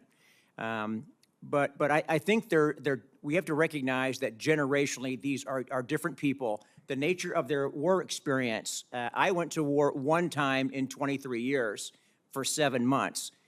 Young veterans in 3 years have gone back and forth to wars in 2 different theaters or 3 different theaters in 4 years. The iteration of how we utilize soldiers today has an incredibly increased psychological demands. This is the first generation that went to war where they're present on the battlefield and the home front because of the presence of social media and communication technologies. The cognitive, mental, and moral demands on the current generation of our service members, they're still managing their homes while they're managing their soldiers on the battlefield concurrently. So, and then the nature of the workforce. We had an economy and industries where small unit leadership, which is the majority of our combat soldiers, they have great experience in leading groups of diverse young people to do very, very complicated, dualistic, hazardous things. And historically, they made great supervisors in manufacturing and industry. But now we have knowledge workers and knowledge economies. And so I also believe strongly that one of our shortfalls and this generation is the reliance on looking at the MOS skill, the military occupational skill. Most service members take a ASVAB test, and it kind of boils down to from the whole range of choices of what they can do in the military, from what they were talented for and what their desire to do. And it says you can be a cook, a truck driver, or a fuel handler. So now, as we start a transition, we're saying, okay, let's just credential you in that and make you do one of those three things in civilian life. So I think the reality is our workforce today, our service members may have been snipers today, but they don't want to be snipers in the civilian world, even if they could. They're looking for a bold transition, a cross-boundary transition to a new industry and a new life where their soft skills as veterans are very relevant, but their innate military talent is not directly relevant. So those are just a few examples where generationally the workforce has changed, our soldiers and veterans have changed, and we have to have a transition program that's relevant, that places them within those realities. And my written testimony cites about 13 other areas specifically where we're missing the mark on being more relevant. Dr. DeGroat, thank you. Chairman Reed, thank you for your leadership on the committee. Thank you for your leadership in the Army caucus with me, and thank you for bringing our two committees together for this important topic. Thank you very much, Senator Moran. And gentlemen, thank you for your testimony. Mr. Gallucci, you mentioned these shakedown orders that are going after people as they retire. Have you been in contact or any of the organizations with the Consumer Financial Protection Bureau? That organization has a dedicated section for the military. Yes, Senator. As a matter of fact, my colleague who's with us today, Christina Keenan, had participated in a roundtable with CFPB on this last week. We're in regular contact. We're also working, Christina had worked with state attorneys general to pen a letter in support of reining in some of these companies. Well, if you need any assistance, please contact me in my office directly. Mr. Porter, I was talking about the transition with respect to health care, and you see it from a very interesting perspective, the families. What's one or two things that we could do better in terms of transitioning active duty personnel into transition to civilian life, maintaining the best health care they can? Right. I'm sorry. Are you talking about VA healthcare, or are you talking about just transitioning? I'm just talking about transitioning because, you know, many families don't get VA, but they have some benefits, or they just need advice as to how to sign up for the best program for their family, both value and cost. Right. As I was mentioning before, it's really important to look at this through the lens of not only the service member, but the spouse and the child. What are their needs? What are their school needs? What are their employment needs, their healthcare needs, their community needs? And to be able to fold in other outside partners, so public-private partnerships would be part of that could be able to give job training, transitioning advice into the civilian career world. So those are important things. But the main thing is look at this from the perspective of not just the top down from what the commander thinks on the base, but what does the service member, spouse, and children need? Well, thank you. And Mr. O'Neill, do you have any ideas in terms of this issue of medical transition? Because I think it's important. Thank you for the question, sir. I do believe that, as I stated regarding the military life cycle modules, that resources can be better advertised and better communicated. And this should start day one in the service. From your first duty station, when you first in process, you should be aware of these opportunities. But having access to virtual online modules creates a sense of anonymity that I think is important to service members because, unfortunately, there is a stigma associated with mental health issues. Thank you. And Dr. Grote, I think you've raised a fundamentally important topic, that is, there is a real desire within the military to retain personnel. And when you set up a system that sets up exit routes that are pretty clear now, that seems to have a tension with retention. And you've raised this issue. Any advice in terms of how do we blend those two together? I think it's a perceived tension because soldiers, every soldier leaves. either by the end of their service tour or the end of a career or by sacrifice in combat or result or just by separation. So the fact that every soldier leaves and it means that transition is just another part of, it's the same thing as retention. It's the other side of retention. I think when you show it the soldier early on all of the challenges of leaving and all of the assets and opportunities of staying for a while longer, I think they make a more informed choice. I don't think the truth of the value of military service is a disincentive to stay. They joined for the right reason, and so I really don't think in practice it's really a competitive thing, one or the other. I think actually it's the same thing, and given more opportunity to think about it early on, you're actually coaching the person. You made a great choice. You can stay here if you want, you and your family, or you can transition. And if you transition, here's to do what you want to do. These are the things you need to do between now and then. If you're ready for that, if you've saved money to start your own business, if you've got enough savings and plan and enough credentials to get the kind of compensation in your career, your future career that you need to support your family independently, health care, child care, then you're ready to go. But if you're not ready to go, then continue to stay in the service, serve honorably and usefully, and build those assets and resources needed while you're in your uniform, and prepare yourself for that eventual transition. So the premise is that an individual has to be informed about the benefits of continued service, the values and all the external and as well as the cost, all those things. And then at the same time, they have to be made aware of what's available outside so they can make a better judgment. And do you feel very quickly, do you feel we're doing that now? We're not doing that, but I think we can do that. Okay. I think it's just a culture change, and we have to really look at that and make sure commanders realize that's the right thing to do. It's not going to drive. It may improve retention, or delay transition until the service member is more prepared and their families are more prepared. But not having that conversation until the last year.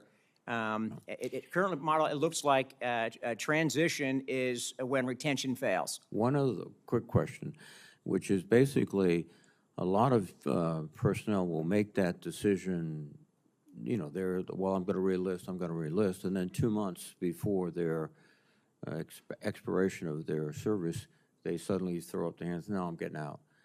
And those are now counted in the statistics as, well, you didn't have the full year. I think we have to do something about that. I think they have to refine who falls into the category. Yes, sir. My written testimony shows that transition in other industries is usually a 3-stage process. It starts with confronting the reality of eventually leaving. Then there's a stage of disengagement, which is pretty much what our TAP program is now. And then there's a period of resocialization that science says could be up to 3.5 to 7 years. So what we're doing is essentially compressing all 3 of those natural adult transition stages into one, 365, and there, as many testimony was made, we're asking young people to make life-changing decisions that affect the rest of the course of their life too late, and not enough time to think through and build the assets needed to go to the next stage. Thank you. So I think simply that the opportunity is just use the existing military infrastructure that we use in retention counseling with unit line leaders who know those soldiers and families the best.